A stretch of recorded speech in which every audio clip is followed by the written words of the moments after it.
My disability will always follow me everywhere I go. I've been able to manage it now. Have I fully accepted it even now as an adult? Probably not. Yeah, I've just been trying to find my own path, my own direction, and I found it in motorsport. For the Hamilton family, the journey to the top of motorsports has been one of diversity. It's a story that proves that there isn't just one road to the pinnacle of racing. For one brother, that journey meant breaking barriers and becoming one of the greatest Formula One drivers of all time. For the other, it meant overcoming cerebral palsy, learning to walk, fighting for independence, and refusing to let his circumstances define what was possible.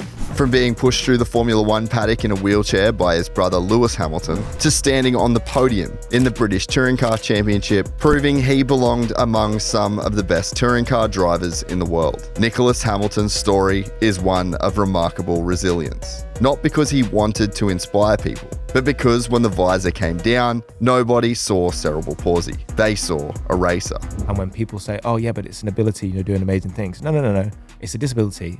I'm just trying to live with it. So if I want to race a car, I'm trying to change motorsport so that I can race a car. And for Nick, that was all he'd ever wanted.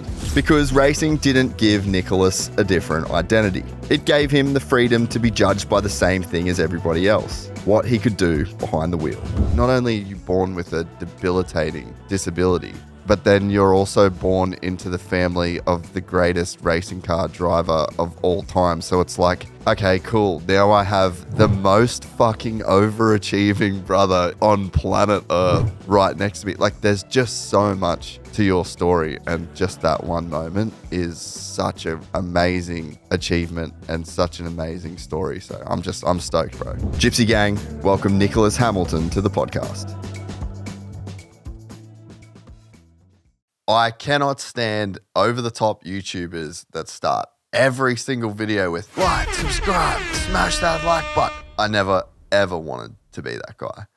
But in the 7 years that I've been doing this, I would see over and over and over the comments that say, man, how does this channel not have more subscribers? And on the Jet Lawrence podcast, I finally caved. And I asked the Gypsy Gang to check to see if they were subscribed, because we have the data and we know that 70% of the people that watch this podcast regularly aren't subscribed. And I was really interested to see what would happen if I just straight up asked you at the start of an episode. Well, it turns out exactly 4,100 people subscribed to the podcast off that one episode alone, and 7,000 people subscribed last month. So thank you very much.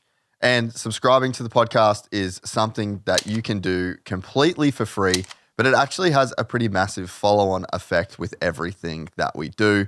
That number is in every presentation that we give to sponsors. It's in every presentation that we give to guests that we're trying to get on the pod, and a whole lot more. Those 7,000 subscribers that we got last month finally pushed us over the 100K mark on this full show channel, taking us well over 350,000 subscribers on YouTube in total. So if you still don't know whether or not you're subscribed, double check now, and thank you so much for watching.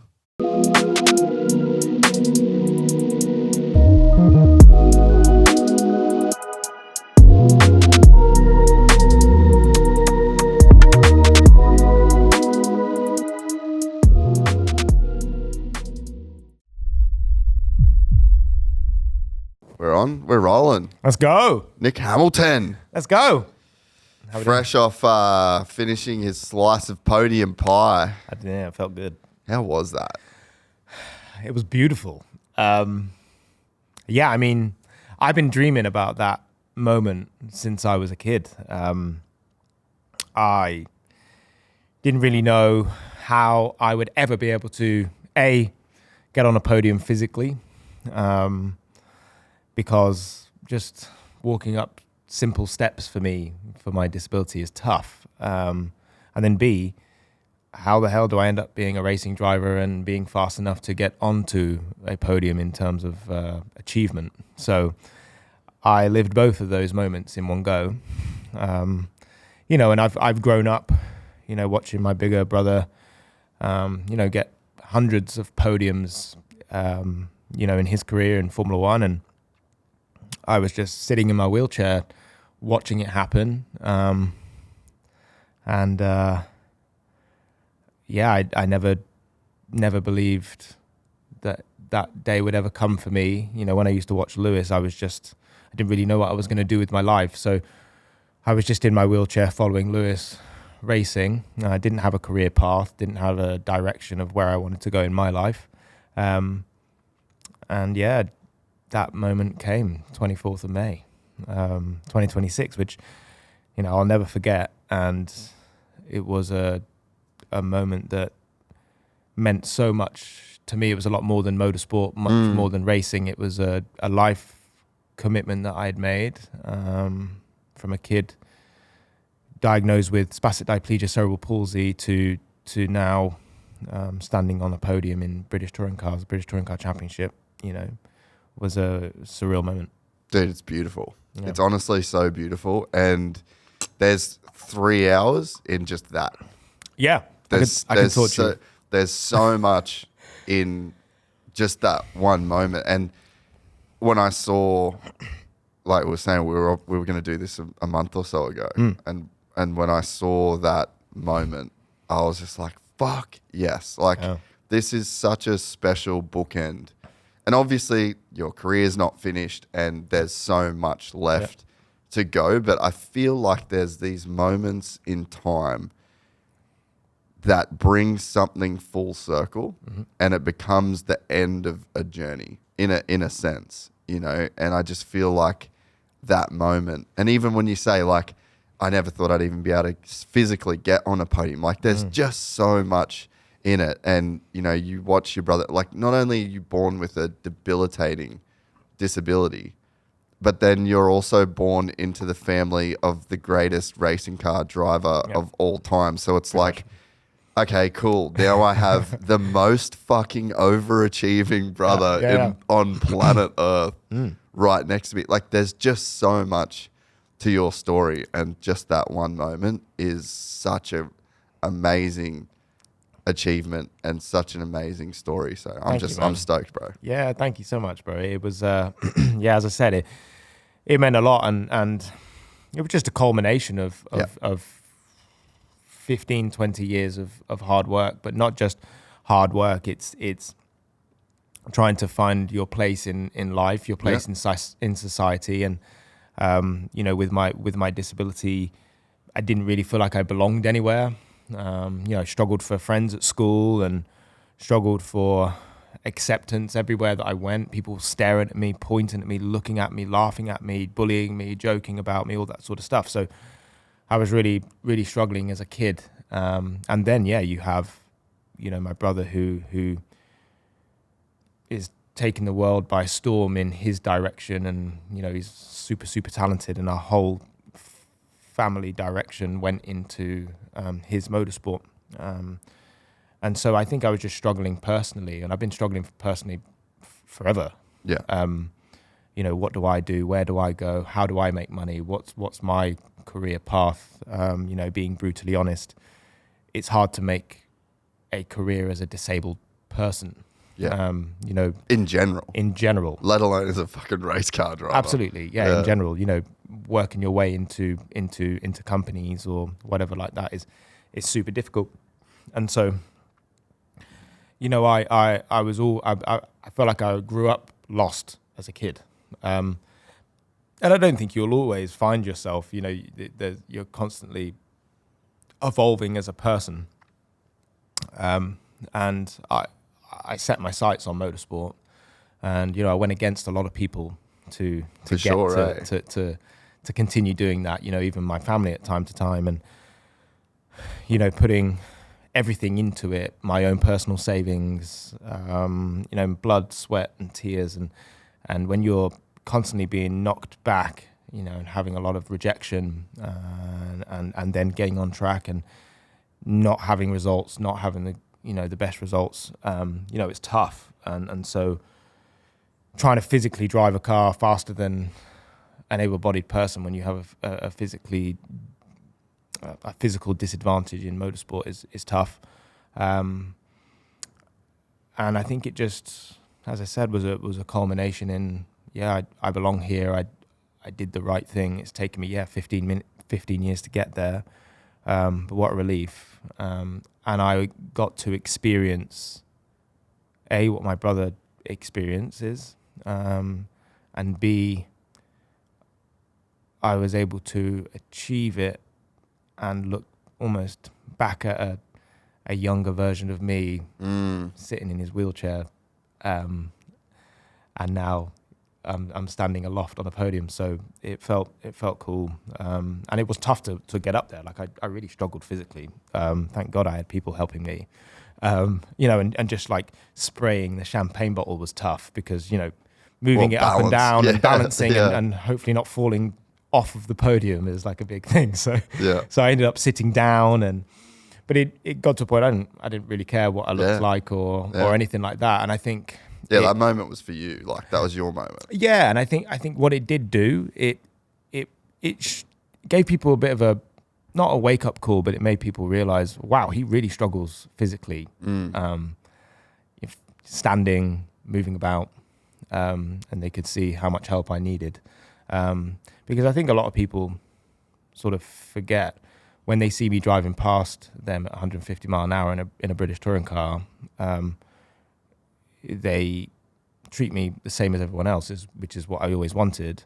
But actually, physically, I'm severely disadvantaged, just moving about generally. So I think it really proved and opened people's eyes as to, wow, he drives a car really fast, and that's amazing, because he just struggles just to get up a step. So and I mean, just sitting here right now, like we're sitting down having a conversation, you'd never know. But then once you've got to get up and start moving around, that's when it becomes clear, Yeah. But look, I lived my life, I guess, trying to push my disability as far as you can take it. As far as I could take it, but also at the same time, push it under the rug, sweep it under the rug, where it was like, I tried to make it less of an issue.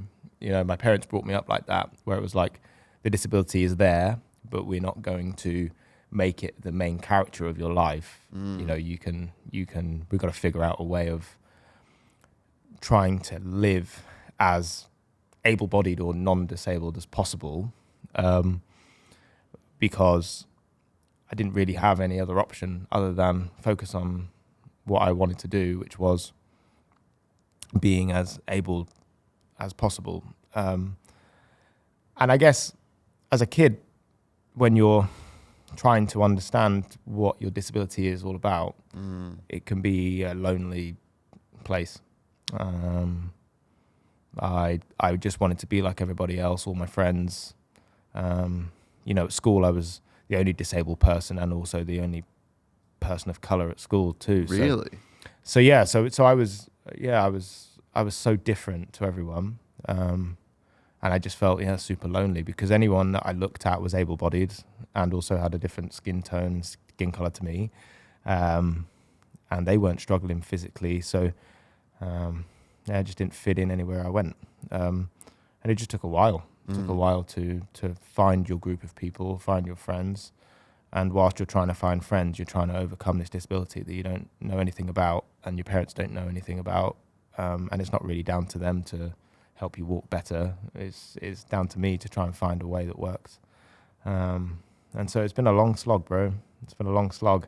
It doesn't stop. My disability will always follow me everywhere I go. But I've been able to manage it now. Have I fully accepted it even now as an adult? Probably not. Does it wind me up still? Absolutely. Achieving all these things, does it make me indestructible?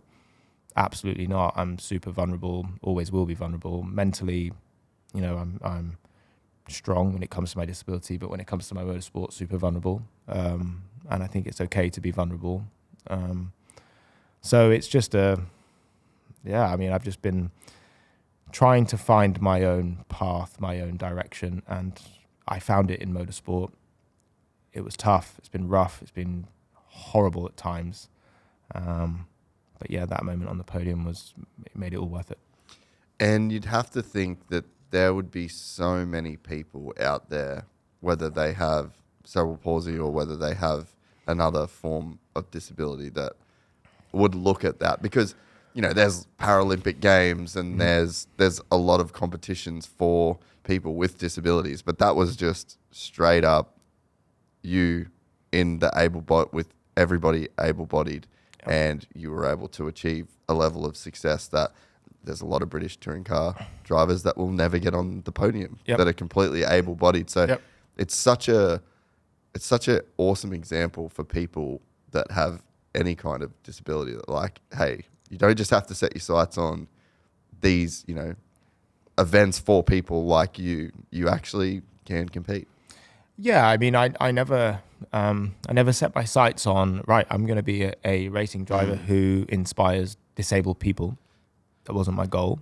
My goal was to try and figure out what I wanted to do with my life. And I didn't think about other disabled people at all. I just thought of myself, because I was sitting at school in my wheelchair, being bullied, not feeling like I was accepted in any position, location that I found myself in. So it wasn't about other people, it was about me. And I only had one life, and I wasn't happy being looked down upon by pretty much everyone that I saw. So didn't think about other people. But I think that is the same kind of thing as most good leaders don't want to be leaders. You know what I mean? So it's like you weren't thinking about that, but that's kind of the thing that makes you the thing that people would look up to. Yeah, I mean, to be, if I'm being honest, I don't see myself as anyone special at all, right? If I was to say to everyone to listen to this podcast, I wouldn't be like, well, listen to this podcast because I'm super great and amazing and an amazing human. I don't believe it at all. I'm just a dude trying to live my life in the best way that I can. Yeah, and with the cards that you were dealt. Absolutely. And it doesn't mean that what I've done is any better than anyone else has done. I've just lived my life and tried to live my life. And I've made so many mistakes, and I'm proud of all of those mistakes that I've made. And I sit here as a person that is deeply flawed in everything he's done. Amen, brother. and just managed to work on a direction of what might work. And so, I don't see myself as this person that people need to look up to. If you do, then that's great. Yeah. But it was never my goal to do that. It was, I wanted to race cars as a kid. Motorsport was all I knew. And I got an opportunity to drive a car. I couldn't initially drive it because of my physical disability. And then I was like, right, that means I've got to overcome this disability to physically drive it. So that's all I set my sights on. And I guess I've been around non-disabled, able-bodied people my whole life. Never went to, a special needs school or a school with disabled people. I was always around able-bodied people. So I naturally want to compete against able-bodied people. And although there are, lots of disabled competitions out there for disabled individuals, that just never was my goal or trajectory, because all I knew was hanging about with able-bodied, non-disabled people. So now I want to compete against them. And so, I chose motorsport, which obviously was always going to happen because of my relation to the sport and my brother in the sport. But yeah, I mean, there isn't a disabled version of motorsport. There's only a non-disabled version of motorsport. So the choice was touring cars and British touring cars and the pinnacle of British motorsport, and use my disability as a USP to get people to sponsor me, to get behind me, to race for something different, a different purpose. Because initially when I was a kid, I hated being a disabled kid. I didn't want to be a disabled person. I wanted to be like everyone else, and I struggled so much internally with my disability. And In what way? well, I struggled because everything I did was just tough and hard. Yeah. You know, it was like 10 times. So it was I'm like guessing just 10 not times harder. accepting, like not being able to accept it. Yeah, it was like, why me? Yeah. Like, why me? Why everyone that I look at is able-bodied and able to move and walk and all that sort of stuff? Why me? What have I done wrong? What's my purpose here? You know, and I struggled for my purpose when I was like 8 years old. And dude, being a kid is fucking hard in general. Oh, yeah. Just for every kid Yep. that grows up. I mean, obviously there's scales of it, but that period of time in school where it's difficult and you're trying to find your friend group and you're trying to find your own identity. Like there's all of those layers are quite tough as it is without throwing that on top of it. Yeah. So yeah, I was born in the 90s, and you know, kids were pretty brutal, Dude. you know, in that time. So brutal. So I was like, I don't know. People staring at me, kids staring at me, laughing at me, and I didn't understand why, you know, and you know, even girls who I wanted to eventually have a girlfriend, all that sort of stuff. They would look at me weird and look at me differently, and so I just felt ugly. I just felt worthless. I felt useless, and almost like I was just a waste of life, and I hadn't done anything wrong. All I'd done is been born, and just which you don't choose, which you don't choose, and just turn up at school. And that's how I looked. I felt I was super geeky, and I wasn't one of the cool kids, you know, and no one wanted to hang out with me at all. So, and then you've got all of that, and then I finally get up and walk somewhere and fall over, or, you know, the best way I can explain it is it's almost like trying to drag a bag of sand behind you everywhere you go. You know, it's just, your legs are tight, you know, so every step that you make and all the effort that you have to go through just to make one step to get up somewhere or literally make a movement, it's literally like someone's trying to pull you backwards all the time. So you've got all of that going on mentally, and then physically you're like, fuck. Yeah. As a kid. With my crazy travel schedule, busy workflow, and days at the track, I've learned that feeling great isn't about some secret hack. It's about constantly doing intentional things that have a lasting impact on your health. For me, AG1 has been that intentional habit for years. Whether I'm at home or halfway across the world, I start my morning with AG1. It helps me stay consistent even when life is unpredictable. The travel packs make it easy too. Whether I'm at a MotoGP round, filming a podcast, or heading to the next race, I always have AG1 with me. I've felt the difference with my digestion, gut health, and overall wellness, and I love that AG1 is NSF certified for sport, so I trust what I'm putting in my body every day. If you're ready to feel the difference for yourself, use the AG1 link in the description below to save on your next order.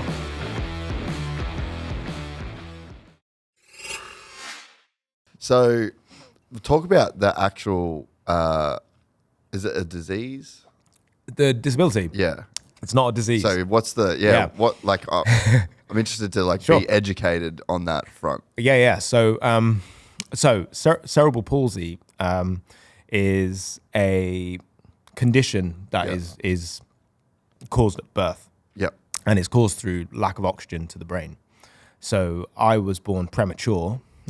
2 months premature. 2 months. Yeah, and what caused it was lack of oxygen to one side of the brain. I think it was left side, and it just naturally causes brain damage in that way. Now, cerebral palsy is I explain it all the time. It's like an umbrella of loads of different types of conditions. Yeah.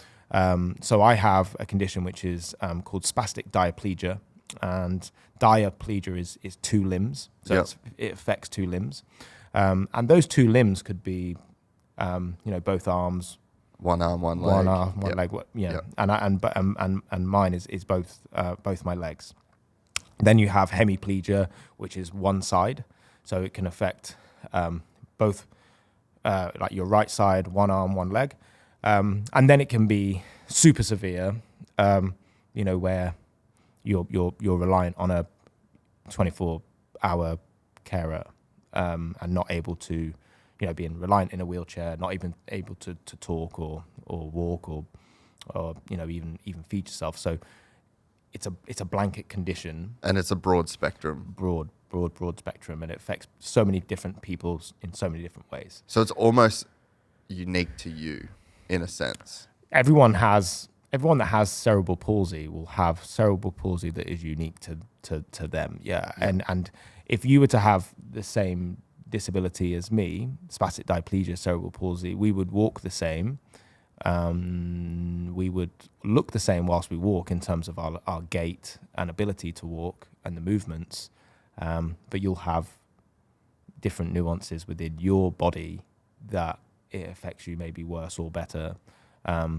So I knew nothing about the disability, obviously, when I was born. My parents had no idea about it either.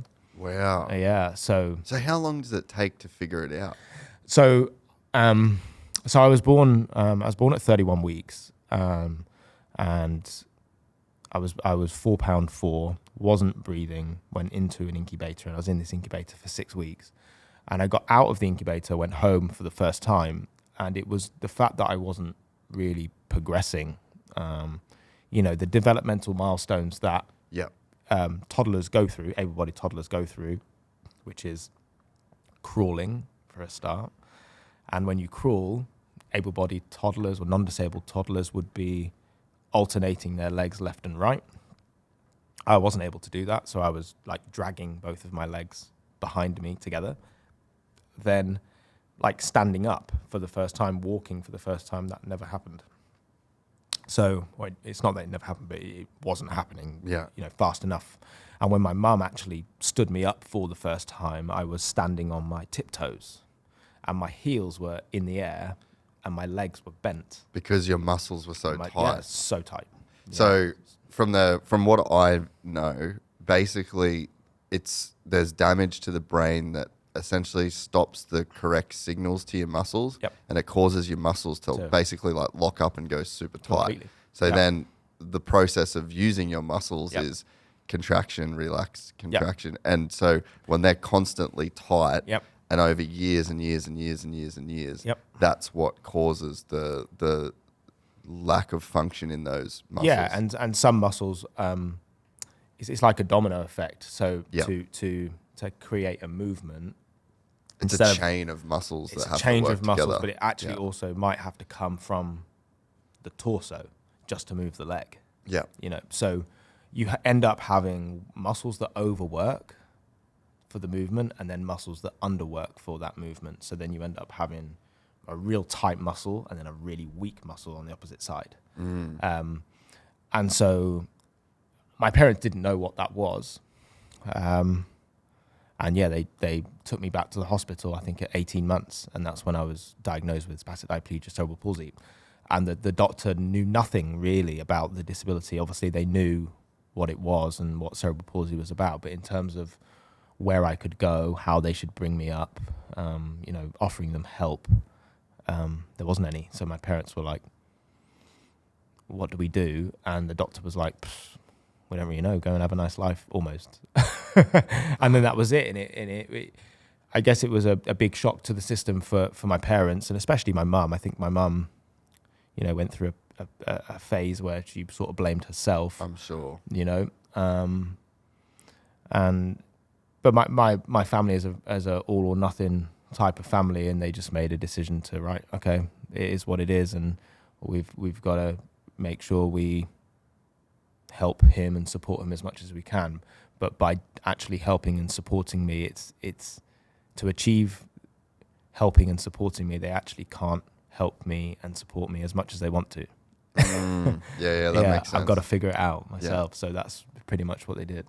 What a heartbreaking thing to just watch your child not develop, especially after you've had other children, and you experience those milestones and you experience those things. And I mean, like, how many of us have like a tooth or something that's aching, and then you're like, you kind of don't want to go to the dentist. And you're like, it's in the back of your mind, like fucking terrible analogy, but it's like we all have those things where it's like, I should probably go to the doctor, or this doesn't feel right. And or like how many people have had cancer and they've waited, and like that feeling of looking at your child and like having these questions around their body and the way that it's developing. I mean, that must just be the most crushing thing to have to go through. Yeah, I mean, I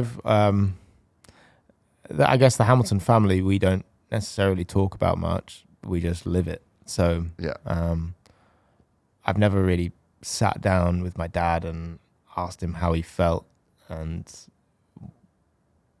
whether he accepted it or not. Never asked him that question. I never will ask him that question, and I don't think he'll ever give me his true answer, because I almost feel like people deal with things in their own way, right? Yeah. And especially that generation, right? Yeah. And my dad was born in the 60s, same as my mum, and they deal with things differently those days. They very rarely talk about it, and they just bottle it and deal with it in the best way that they can. Some of them ignore it, and I think I don't know, so I'm just making this up, but I'm guessing my dad struggled to accept it, and his way of accepting it was by pretending it didn't exist. So pretending it didn't exist would be, you can do this, Nick, you can do that, Nick, I'm not going to help you, you got to figure it out yourself. And even though I was struggling, he was like, figure it out. Because he didn't want to see me struggle.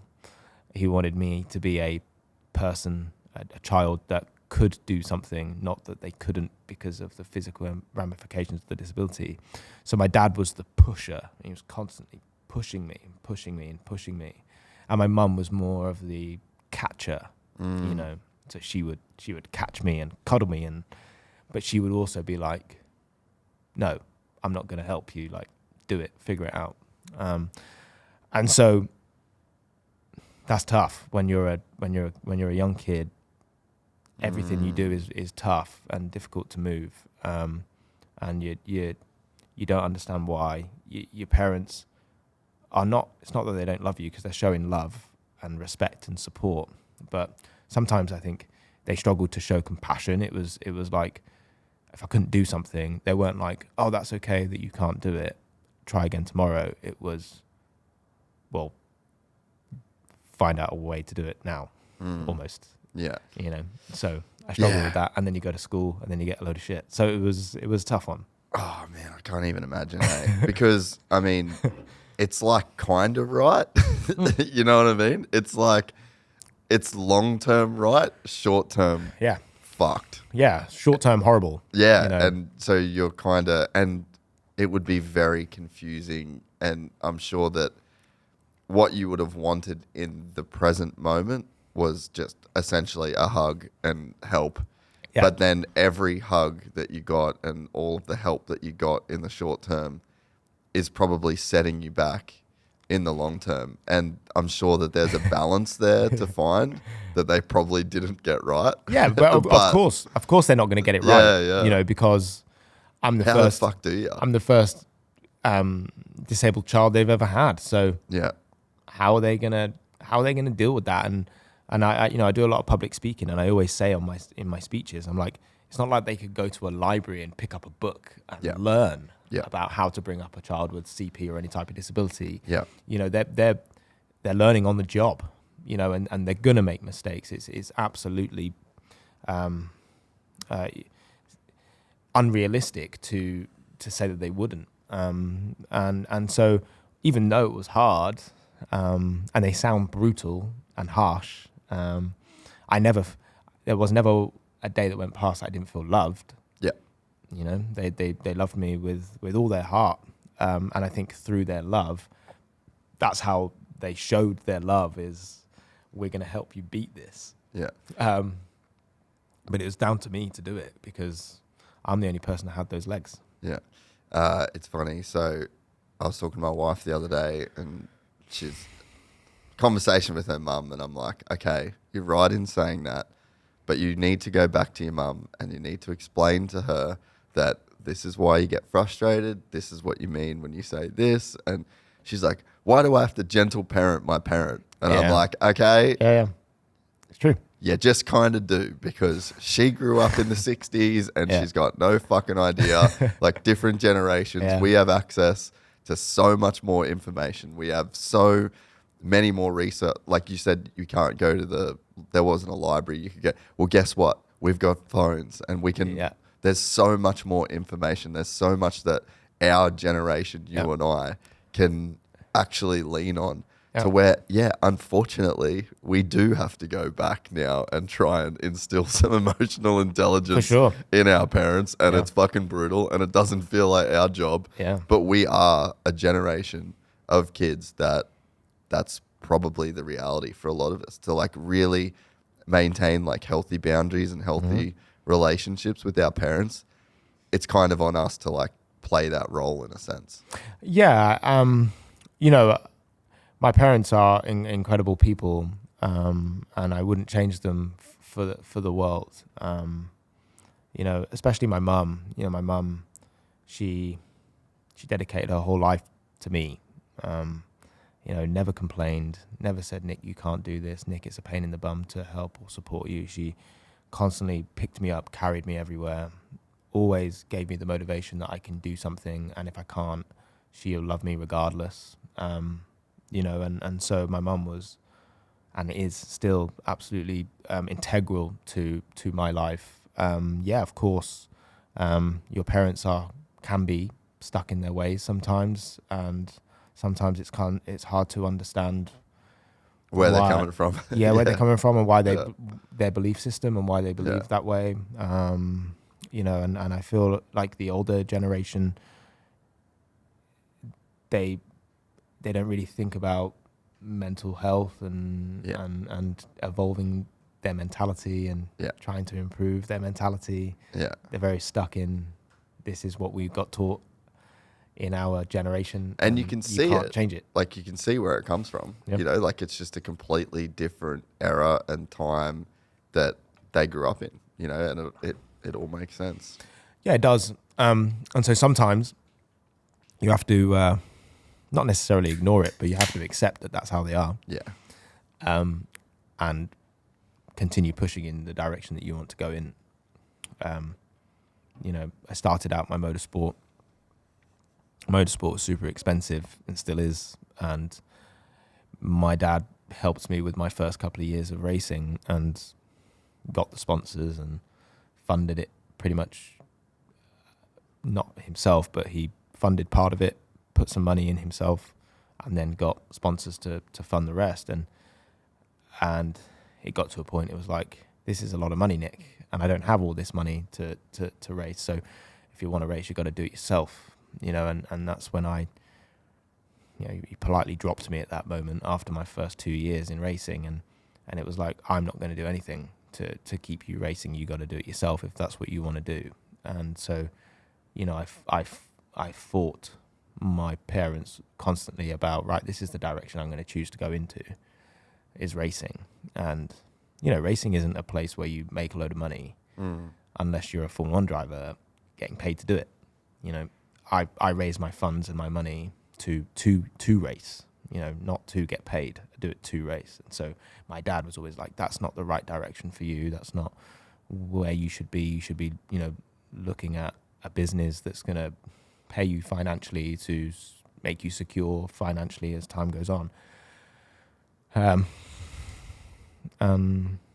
this is where I then really turned into finding my own way and being my own man. And sometimes you have to break away from your parents and their thought process to try and find your own direction. And in your own direction, it can be really scary, because you can fall and crumble and crash, and then your parents will be like, told you so. And so to stick at it is the hardest thing to do. And that's what I did, regardless of what anyone said, what people said. And I took my laptop to as many meetings as I could and made myself a nuisance, and started using my disability as that USP, as I was saying earlier. You know, something that I was so scared about and so embarrassed about as a kid, I was now using it as a positive and being like, no, this is what makes me different, and this is why you should back me and be behind me. And I realized I was the best salesman for myself, and I do it to this day. You know, all the partnerships and deals that I do are all through me personally, and I use the disability to get there. So when do you, before we get deeper into the racing side of things, so on a personal level, when did you first realize that you had this disability as a kid? That's a really good question. So I realized I had this disability when I was 4. And I realized it after I had an operation when I was 4 years old. So the spasticity and the tightness of the muscles, when I was saying earlier, where I was standing on my tiptoes, my legs were constantly bent. When I was 4 years old, I had what they call a tendon release. So they release the spasticity and some of the tightness of the muscles by lengthening the tendons. So that sounds incredibly painful. Yeah, the rehab was, but the operation was so successful. You know, they cut the backs of the hamstrings, the backs of the ankles, and into the groin. So they lengthen the tendons and trying to loosen everything off. And I think I remember I really noticed that I was a disabled kid when I was at my 4th birthday, and I was in plaster cast, and all my friends, 4-year-old friends at the time, were outside playing in the garden, and I couldn't move.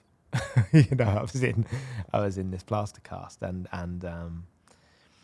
I remember this pain because it was like plaster can be quite jagged, and rough, and there was this like jagged piece that was like rubbing on my scar, you know, and I remember it just like being red and sore, and that's the strongest memory I have at that age, thinking, yeah, I'm not like everyone else. So that was it. 4 years old after the operation. Man, just so much of your youth is stolen from you at that point. Like we went, we had dinner the other night, and he's one of the barbers at Monster, and his son was a cancer survivor. Yeah, I know who you're talking about. You know, yeah, and brilliant kid, like just a brilliant little kid, and but then he started talking to us about God and religion, and had an understanding of religion and different types of religions, and I didn't know that he was a cancer survivor at first, and I'm sitting there and I'm thinking, like, this kid knows too much about this. Like, this isn't something a 12-year-old should really have had to encounter on this level. And I was like, something's happened, you know. And then a couple of minutes down the track, that his dad says, "Oh, he's a cancer survivor." I'm like, okay, yeah. Like it changed this child from a kid that should not have to care about this, of course, to now he knows more about this than most adults will, in terms of like the way that he studied this. And it's because he was faced with something that steals a kid's innocence, you know, and that's what you had. Yeah. In a sense, you know. Yeah. I mean, look, I know that there's a lot of kids that were worse off than me, you know, so I'm not sitting here complaining about, you know, the cards that I've been dealt. I'm just here talking about my journey and my life and my story and how it affected me. And I'm grateful for everything that's really happened to me, both positive and negative. But the thing as a kid, I think my analogy is when you're born, you're this precious stone that doesn't have any marks on it at all, and you have your parents that try and instill their belief into this precious stone, and it might be the wrong belief and it might damage the stone. And then you've got your dad on one side, your mum on the other, and then eventually your stone becomes clouded with all these different people trying to say different things. Yeah. But then also different experiences that you have can give you like a dark spot on your stone that's hard to polish out. Yeah. You know, and so what I'm trying to say is when you're a kid, everything that you experience as a child affects you when you get to an adult, or when you're an adult, and the traumas that children go through will affect them for life, because they will be constantly trying to polish out the damage that they've encountered throughout. And so that's why, you know, I'm not a father yet, and I know I'm not going to be the perfect father, but I'm hoping that I can be a person that has more understanding of, you've got to be careful what you say, how you act, what you do, and what happens, because those early days, those early years are what shapes not just a child, but them when they become an adult. Yeah. And I'm still fighting with that now. And the 12-year-old kid that you're talking about, you know, he's shown so much resilience, just like I showed resilience, but it's because you had to. Yeah. He has no other option. You know, his dad can help him in the best way he can, but really it's down to him as to how he deals with that. And I wasn't born with this resilience, and neither was he. You just don't have any other option. You can't sit down and just sit back and lie back and let it take over. You have to. There's no other option to, you know, if you've got cancer, go to your appointment. You don't want to be there. I know you have no other choice but to go to your appointment, go through the pain, go through the struggle. And when you have no other option, you learn a lot about yourself. You're stronger than you think you are. And doing things when you're in fear is actually the biggest part of growth. You know, and that poor kid would have been scared from day one. And he'll never forget it, but he'll also then turn that round at some point and realize that it happened for a reason. He'll never really understand why it happened, but it happened for a reason. He'll be grateful and glad that it did happen, because it's propelled him physically and mentally in a better direction later on in life. Yeah, and you could tell he's a special kid. Like before I knew, I was like, man, something going on with this guy. Yeah, you know? but I personally believe you're not born special. You know, you're not born a special kid. No, it's because of what he went through. It's because he had to become special. Yeah. Because that's the only way he could survive. Yeah. You know, and so people say, "Oh, Nick, you're so inspirational. You're so this. You're so that." I really wasn't, and I still believe I'm not. You're working on it. Like it's a work in progress the whole time. Well, I don't wake up in the morning and think, right, I want to be inspirational this morning. You know, or I want to help people. I want to inspire people this morning. I never thought that when I was growing up. It was, how do I live with my disability better today? Was all I thought about. Yeah. You know. Do you know Luke Tarrant that lost his leg in a crash in where was he? He was in Colombia. Okay. So he's with Monster as well, and he had a crash, lost his leg, and so now he's disabled.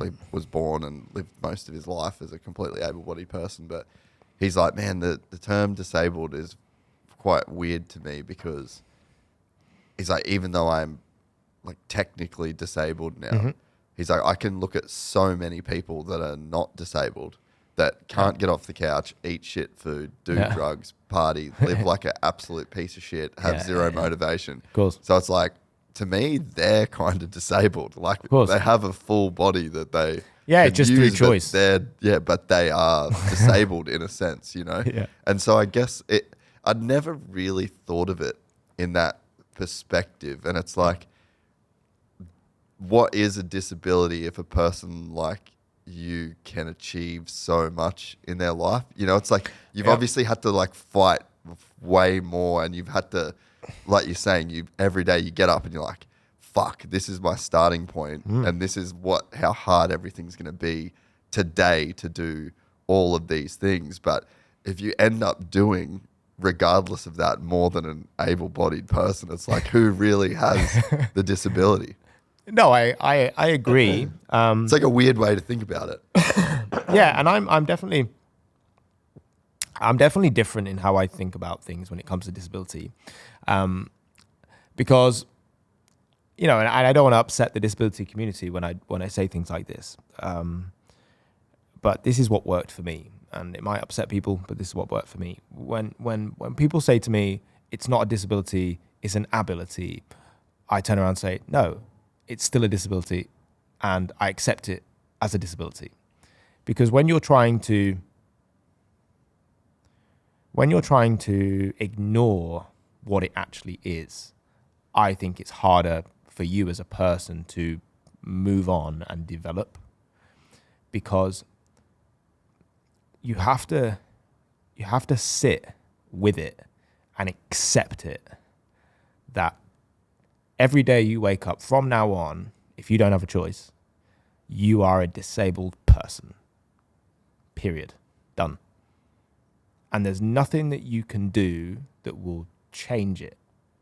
So the earlier you can accept that, and when people say, oh yeah, but it's an ability, you're doing amazing things. No. It's a disability, and I'm just trying to, not make it an ability, I'm just trying to live with it how I want to live with it. So if I want to race a car, I'm trying to change motorsport so that I can race a car at the end of the day. Yeah. With a disability.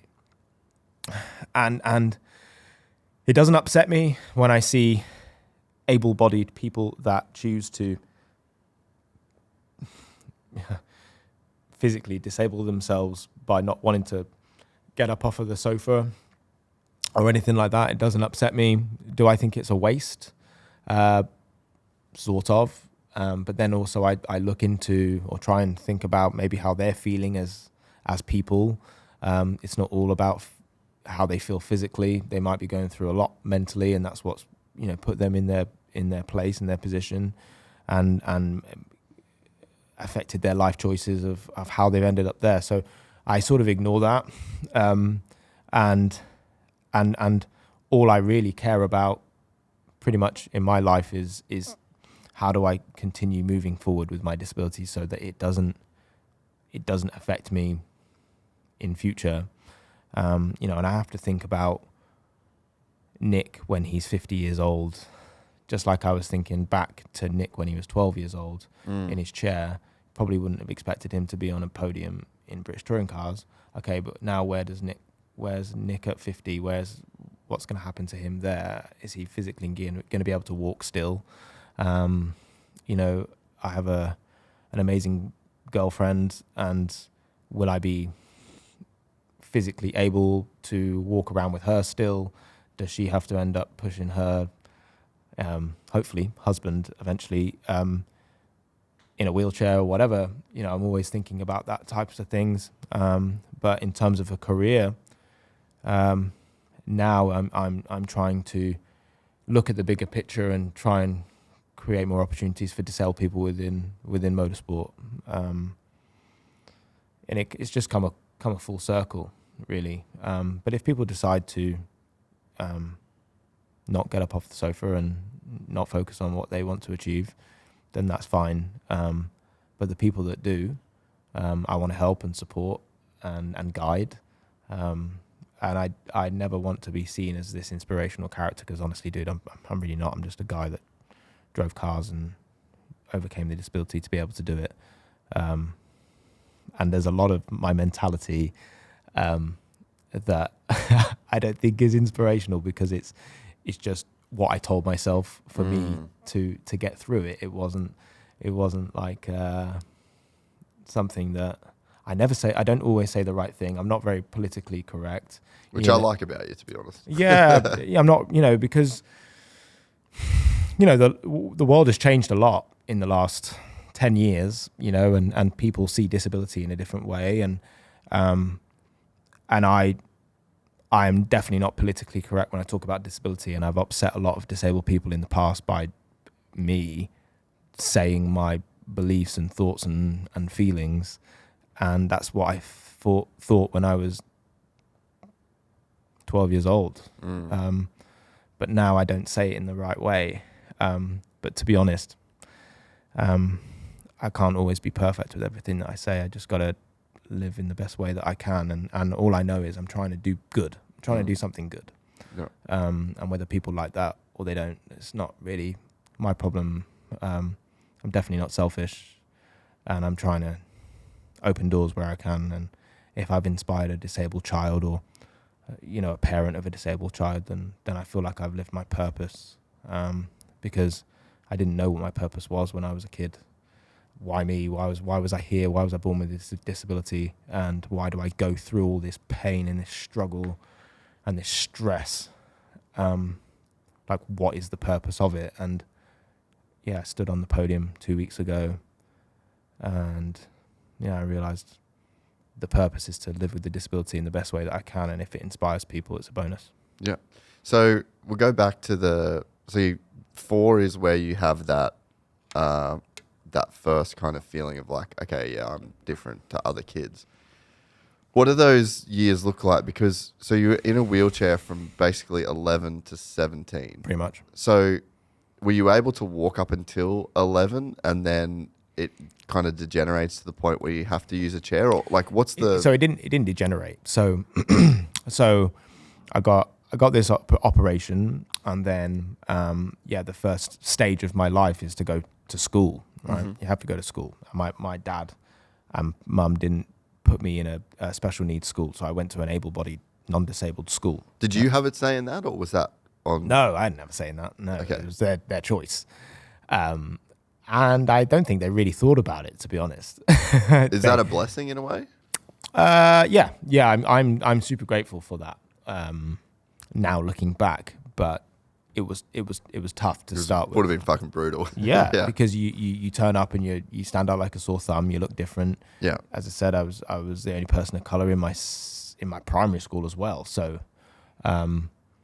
it was a little village school, and obviously you stay in one classroom for all of your subjects. Yep. So I didn't really need to walk very far, and so I just stayed in the classroom all day, and then maybe obviously was in the playground and stuff with my mates. But, I was always, you remember the game Piggy in the Middle? Yeah. Remember that? I was always Piggy in the middle, but always too short to catch the ball, or, so kids would love the fact that I could never catch them when we were playing tag, or I could never jump high enough to catch the ball. So I was always just the joke. Yeah.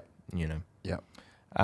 So that was primary school, and obviously like physiotherapy and everything is really important for my disability to try and keep the legs supple.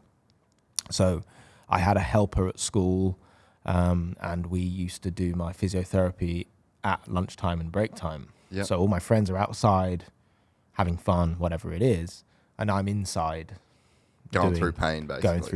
Going through all my stretches. So I was segregated. Quite early on, and that's when you become super lonely, because it's not like I brought in a friend and he went through the physio with me, or at least I could hang out with him whilst doing my physio. I was literally alone. And then it's when I went to secondary school or high school where life changed quite a lot, because the little village school that I had was so small, and there was only like 400 pupils in it, to now I was in a fully fledged high school with all able-bodied people in it again, non-disabled people, and you had to walk so far, and it was like 5 times, 6 times the size of my little village school. So you've got these big heavy bags full of books that you're trying to carry. Then you've got to go from the maths block to the science block to the English block to the music block to whatever block that you need to go in for your lessons, and you've got to walk everywhere, and you've got these big heavy bags. So physically it's so taxing on me that I was always the last person to class. you know, and I'd get in trouble because I was always late. What a dick of a teacher. Yeah, but I was always late. So I was always late, and then I got there and I was sweating. Yeah. You know, drenched, and it doesn't look cool when a you know, you want to look like the cool kid, and you want girls to fancy you and all that sort of stuff, and I was just turning up Drenched, and I didn't look cool, you know, I stunk. Yeah. so it just wasn't great, and then when you've been walking for a long period of time, your legs just throb. Yeah. You know, they were just throbbing and throbbing and throbbing. So I've got ankle issues and knee issues, and my thighs are just throbbing, my legs are just hurting, so I can't focus on my studies, you know, and you're sitting down for an hour, but sometimes the more you walk, an hour's not long enough to recover fully. So it was the fact that every day was just so tough, physically taxing. And then, you know, you're tripping and you're falling over, you know, because it's natural that I was struggling to like pick up my legs, because picking up your feet is a tough thing to do when you've got spastic diaplegia, because it's so tight and so hard to pick up your feet. And I was just tripping on uneven ground, you know, little steps that I didn't see. You know, I never really looked at the floor. I was more looking in your direction and tripping over. So now you're falling over at 13 years old, and it's now seen as like socially embarrassing and awkward. Yeah. Because you've got a 13-year-old boy falling over. You know, so kids are laughing, staring, pointing, joking, and it was just physically tough and rough. So that was the decision I then made. It was actually my mum was like, maybe we put you in a wheelchair. So because you're at school for your whole life pretty much, every day, 5 days a week, for 5 years, I'll be in this position, and it's not sustainable. So my mum chose, maybe we put you in a wheelchair, and I thought that was a great idea, just physically. I wasn't thinking of anything else, just physically better for me. And the kids sort of accepted me a little bit in the chair because it was like a novelty. They'd never seen a kid in a chair before. So all of a sudden I had these makeshift friends that all of a sudden wanted to push me and be around me, and I could get to the front of the queue at lunchtime. So I'd always have a kid that wanted to push me so he could get his lunch early and all that sort of stuff. So they were sort of using me, but at the time I wanted to feel accepted and popular. Yeah. And then I was in my chair for 5 years before I knew it. It was just I just used it constantly, and I really lent into the disability at that point, because it was like, well, I'm struggling physically. I've got this chair, so it might be easier for me now. And I didn't do anything with it. I just went to all Lewis's races because the race circuits were just as big, if not bigger, than my secondary school that I was in. And that was it. I was known as Lewis Hamilton's younger brother that was in a wheelchair. And when I left school to go racing with Lewis, adults accepted me in my chair. It was the kids at school that didn't really accept me or struggled to accept me. So when I was at Monaco Grand Prix or whatever, I didn't feel very disabled because everyone knew who I was, because Lewis was famous. That meant that the family were famous, and they didn't see the disability, and they felt sorry for me almost. And yeah, so I really lent into it, and 5 years went by without me realizing, and now I go back to school after every week, and then kids just start bullying me now because it's just the novelty's worn off. I've been in school for a while. I'm an easy target, literally a sitting duck. Yeah. You know, they pull me backwards in my wheelchair, leave me, you know, stranded, you know, where I can't get out, I can't defend or fend for myself. And so it was just mentally destroying, soul destroying. And then that's the decision I had to make to try and figure out what the next step in my life was. So when you spend that much time in the chair, do you have to almost like relearn how to walk again after that, or? Yeah, I mean, I was in the chair for 5 years, and so I was walking at home, but you don't have to walk too far at home. I was playing games, walking downstairs for my lunch, and then walking back upstairs and sitting on the computer. So it's just that everywhere I went, I wasn't walking. If I ever went shopping or to the supermarket or to the shopping mall or whatever, I was always in my chair. So I just didn't use my legs, and they just became like mush.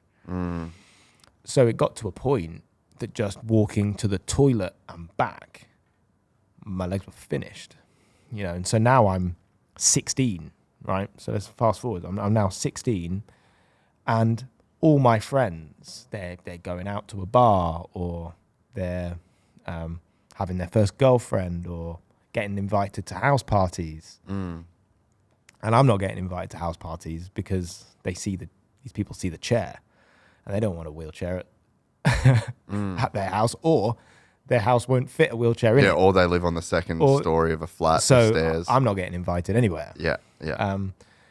And I'm 16. I'm getting into puberty, and I'm growing a beard, and I want to be accepted. I want to sort of go and hang out with the lads, and have a pint, or whatever. And I just wasn't being perceived in the place, or in the way that I wanted to be perceived. So the biggest change was I went to a check-in desk to go racing with Lewis, and this lady didn't even look at me. She just looked at my mum and asked my mum questions about whether I needed assistance to walk up the plane steps or in the airport or whatever. And when you're 16, you can definitely answer for yourself. Yeah, you want to feel like your own man at that point. Yeah. And because she was a woman, I felt like I was not seen by women, and I wanted a girlfriend. And yes, there's lots of disabled people in wheelchairs with girlfriends and wives, but in my head, I was like, well, maybe women don't want to date people in wheelchairs. was what was going through my head. At 16, quite at 16 understandable. years old. Absolutely, yeah. Yeah. Absolutely not going through my head now, but at 16, and Fuck, I was struggling to get a girlfriend at 16, so yeah, I think it's just natural. You just doubt. You grow up. Yourself, you grow up. You go through. You want to date girls and all that sort of stuff, and you want to feel attractive, and desirable, all of those things. And as a 16-year-old, I didn't feel any of those things. And so I was always thinking, how do I get a girlfriend? I just want to have companionship. I want to feel loved. And like, if you really want to go deep, like, I didn't even know if I could have intercourse with my disability. I had no idea. So I was really like, fuck, that's a whole thing to navigate, isn't it? Yeah. I was I'm not ashamed to talk about any of this. So I went through my life thinking, as long as I don't die a virgin, then I've completed it. Yeah, I'll be was stoked. what I was going through. And that's what what I was going through as a kid. And I was like, because all my friends are getting with girls or whatever, and maybe having sex or whatever it was. Can I? I don't know. All I know is when I was 10 years old, and this goes back to when I was talking about a precious stone. When you're in primary school and you've got girls dating boys, and one day they're going out and the next day they're not going out, or whatever. But I remember this girl, she was like, oh, I fancy this guy and I fancy this guy, and she's like 10 years old. I fancy this guy, I fancy this guy, I fancy this guy, and I'm also 10 years old. And he's good looking, and he's good looking, and he's good looking. And then she looked at me and was like, ugh, right? Now, when you're a 10-year-old boy and a girl looks at you after looking at everybody else, saying how great they are, and they look at you and go, ugh, you're thinking, is that because of my skin color? Am I ugly? Is it because I'm disabled? Yeah. What is it? Yeah. So then that tarnished my stone. Yeah. From that age, where I was like, girls don't like me. I'm ugly. I'm not attractive. I'm in this wheelchair. There's no way anybody's going to like me or love me or appreciate me for what I am or who I am. They're just going to see the chair and it's going to scare them off. Yeah. So that's where it was like, and also, even if a girl did like me, I don't even know if I can have intercourse. Yeah. Because in your mind, you're broken. You're broken, and you're thinking it's all about doing certain positions and certain this and certain that, and I can't move like that, or I can't this, or I can't. It's going through so much stuff in my head. Getting to a 17-year-old, was rough in that side of things, and then you just go through life scared, and then you start going into yourself. That was literally my next thing, is like when you get into that moment, instead of pushing forward, your natural reaction is to just build walls around yourself, Completely. build a cave, and just look out at the world from this safe, dark place where it's just you. Yep. And then I got to a stage where I just wanted to be friends with girls. I didn't think girls would ever find me attractive, but just them giving me their attention is good enough. And so once this lady that was checking us in my wheelchair didn't even look at me, I was like, I've got to figure out how I get out of my chair. And then I made that decision to get out of my chair, try and walk again, and go through that pain and grit and determination to start walking. And it wasn't for girls, it was for me. But then I started walking more at school, and I went through the pain process, and that pain barrier that hit me 2 minutes out of the first time I started walking. I then had to go through that pain, and then it would be 4 minutes, and then it'd be 6 minutes, and then it'd be 8 minutes, then it'd be 10 minutes, and then it got to a point I could walk the whole day. And then it was like, okay, now I can walk, but I still don't think girls would be interested in me. So I just hung out with as many girls as I could, not to try and build a intimate relationship with them, but just for them to see me as a person, not the disability. So I had lots of girl friends at school, and I just enjoyed their company because it sort of healed that wound that 10-year-old girl gave me when I was 10. Yeah. Yeah. Fuck, man. It's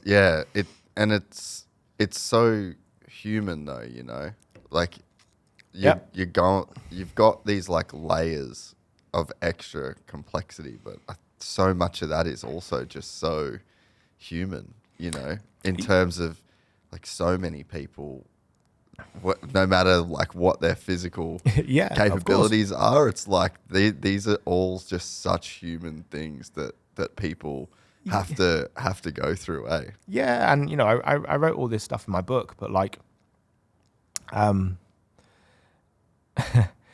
it was only a matter of time until you start watching porn and seeing girls on the internet or whatever, and I got to a period of my life where I thought that was the only like intimacy you'd ever have, in a sense. Yeah, it's the only way I'm going to see a naked girl. Yeah, was on the internet. Yeah, and it didn't make me inspired and determined to find a girlfriend. It was just like I almost felt like that was my place. Yeah, my place was I'm a disabled person. Girls aren't going to like me. This is what's left for me. But at least I can see what a naked girl looks like on a screen. Yeah. And then that's where it became well, if I could not be a virgin by the time I die, then that's a great achievement. When did you lose your virginity? So I lost my virginity at 19. And, it's a very, especially in my position, I think, as a disabled person, a disabled boy, it's a very vulnerable time. And so I had to having a girl like me was a big surprise and a shock. And it's weird, like I don't want to sound like an idiot, but I had all these traumas of girls aren't going to like me, but actually I never struggled for girl attention. Yeah, you're a good-looking dude, and you're cool. But it was I was so traumatized. Yeah. Yeah, there's no way. Even though she may have been showing the signs, Yeah. I would ignore the signs because I was like, there's no way. So then I lost my virginity at 19, and for me it was like the most relieving feeling. Yeah. It was like it's done. Yeah. And it didn't change my confidence around, well, I've now lost my virginity, so I don't have that childhood wound or from that 10-year-old girl saying about me. I still felt about me, about myself. And I think I still do to this day, you know. And that's why as a kid it's so important what you've been taught from a young age. Yeah. Because even though you're trying to overcome those moments, it still affects you. So 19, I lost my virginity, and it was a proud moment. Yeah, it's a big day. Called my friend straight away, you know, and that was great. And then after then, I couldn't really care what else happened personally in terms of my physical life. And then it was about what I do in my career. Yeah. So when do you first start racing? And when do you first start driving? So I first started, well, I had a go in a go-kart when I was 7 years old. Yeah. My dad got me a cadet kart, which is... Yeah. Cadets was like the first go-kart that you could buy in the 90s. And I think it was 8 to 10-year-olds that could actually drive in the competition or in the championship. So my dad got me this cadet kart. He rented it, and he took me to this car park. And he said, we'll take you to a car park, and you just get to learn the controls, accelerate, brake, and whatever.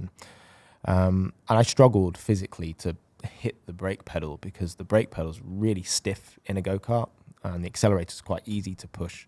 So I could accelerate well, but I couldn't brake well enough. So my dad did like this brake test to make sure I could stop effectively, but I didn't really stop effectively. I just came to a gradual halt.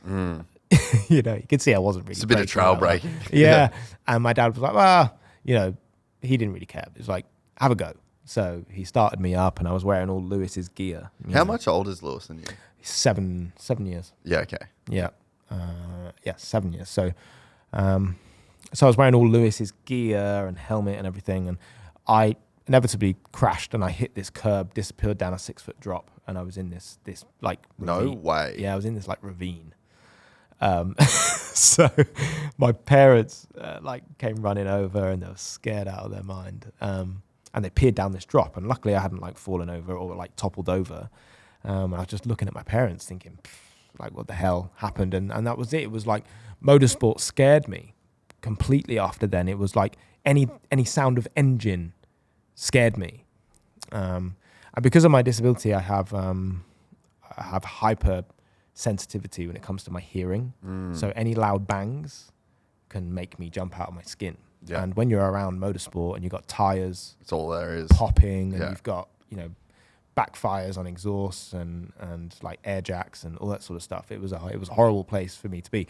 And I remember my dad was like, nope, Nick, we're going to put you back in a go-kart or whatever. And I remember just the sound of the engine starting up, knowing that I've got to then get in it, scared me for life. Not for life, but it scared me a lot. Yeah. And I was like, no, I can't do that. So that was it. It was no racing, and just focus on life, figure out what you're going to do. So I went to school, and you know my school journey. And then I turned my attention to gaming. I loved gaming. Yeah. Gaming was everything to me. So I didn't have, as you know, any friends, really. I was bullied at school, as you know. So I went home from school, did my school work or my homework, and then I just went on a game, and I found my peace through gaming. What games were you playing? So it was all motorsport games. Okay. So I started out playing a game called GTR, right? And this was a simulation racing game. And I got it through, it's like a demo that came through the door, right? Because game companies were sending demos to people's houses. So I put this demo in this PC, and I loved it. It was amazing. I had a controller that I was using it with, and I was like, oh, that's cool. I want to maybe get a steering wheel. So I got a steering wheel, got like a cheap steering wheel because I didn't want to put a lot of money into it. So I got this cheap steering wheel, and I just hooked it to my desk. And I didn't even plan to use pedals or anything like that, which is what you normally do when you're racing and using simulation games and stuff. So I used buttons on this steering wheel, right? And you have 100% throttle and then 0% when you lift off the throttle. So it was just clicky buttons. And it was like £20 it cost me at nothing from PC World, right? And all of a sudden, I was just on this game constantly. I was on it constantly. I was trying to find ways to make myself faster by not using pedals, because I can't use pedals. So I ended up spending hours on this game, and I was learning racing lines and, brake points and acceleration points and all these sort of things. And I became really, really good at it. And then I found like online communities. So there was like an online community that allowed us to do races, night races, whatever. So I was just on my games all the time. My dad was always like, Nick, stop playing games so much, do something constructive, read a book, start a business or whatever. And I was like, I just loved my racing. So I found this community. They did the British Championship on this game, and I decided to join this British Championship, and I was doing every week. So I was doing a load of testing and whatever. And I ended up winning this championship basically with buttons on my steering wheel. I was beating people that were using fully fledged pedals and setups and whatever. And it was my brother that was like, we always used to try and race each other, play with each other on the game. And he tried to beat my racing time using the buttons that I used on the steering wheel. So I remember one day I went to school. I set a lap time. It was at Monza in a Ferrari. And I set a lap time. And it's poetic. Yeah, I know. He spent all day trying to beat my lap time on this game. And he beat it eventually at the end of the day by the time I got home. And he beat it by a couple of tenths or whatever. And then within 5 minutes, I got on the game and beat his lap time that he's taken him all day to try and beat. So it was like, wow, Nick clearly has the understanding of simulation racing and brake points and acceleration points and all this sort of stuff. And it was my brother who was like, why don't we try and put you in a proper car? And at this time, I'm now 17, so I'm out of my wheelchair. Yeah. And I'm walking now. I haven't been in my wheelchair for a year. And so he was like, why don't we ask Dad if he would put you in a real car? And I knew that my dad would probably say no, because when I was 7, I crashed severely and struggled. And my dad initially said no. And I was trying to explain to my dad, like, I've overcome my disability now. I'm sort of, well, not completely, but I'm walking and I might be able to do it. So, like, just give me a chance. And so he eventually said yes. And I went to a driving school, basically. And I'm now 18. And they've put me in a BMW M3. Fastest car I've ever sat in at this point. At this point, yeah. And he puts me in with the chief instructor of the driving school. And, I don't know what he said to the instructor or to the owner of the circuit or whatever, but it wouldn't have been, Nick's going to be amazing. It was like, I just want to give Nick this opportunity. I won't be able to live with myself if I don't. And let's see what you can do. Mm-hmm. And long story short, I ended up using my legs, braking and accelerating, which was completely bizarre for me. Wanted to make sure I could brake and not end up in any ditches like I did when I was 7 years old. And I ended up, I was like a second faster than the instructor on my first day. So my dad was like, well, that's a bit, sort of backfired on his plan. And then it was my dad being like, right, okay, so I guess you want to do racing. And I was like, yeah, I'd love to get into motorsport. And he said, well, if you want to do that, you've got to do it properly, and I'm not going to make it easy for you. We're not going to use hand controls. We're going to have to use your legs. And he chose the Renault Clio Cup Championship, which at the time was the toughest one-make series in the UK. It's a step below the British Touring Car Championship. And he said, I'll find sponsorship for you to do it, but we don't have a lot of money for you to do like practice or testing or anything like that. You've got 2 months to get ready before your first race. And once I announced that I'd be doing Clio Cup, the BBC got in touch and they were like, we'd love to do a documentary. So I had this fly-on-the-wall documentary. I had 2 months to get ready, never driven a car before, and I had to overcome my disability to be able to do it. So it was a stressful period of time. And because of getting out of the chair, my legs weren't very strong. I was able to walk longer distances now, but in terms of like driving a race car, I wasn't physically fit and able to do that. So my brother was like, you're going to have to get in the gym, right? And so I was like, okay. So I remember going to the gym for the first time, and the most important thing is braking. And I knew that I had to push a good number of kilos to be able to stop the car effectively, because my dad's not going to give me hand controls. So I started pushing on the leg press, and I pushed with both of my legs, and I could only push the first number in the stack, which was like 5 kilos. Yeah.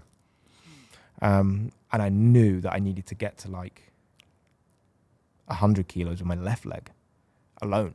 And I was on 5 kilos with both legs, or 10 kilos with both legs. So I went every day to the gym, and I was in there for 3 hours.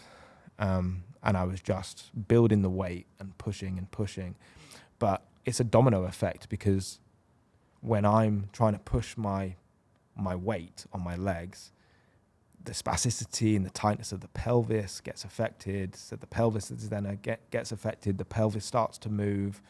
I got scoliosis in the spine, so I was like popping ribs whilst like pushing for more weight, straining more, and I was actually putting my body through more pain and damage.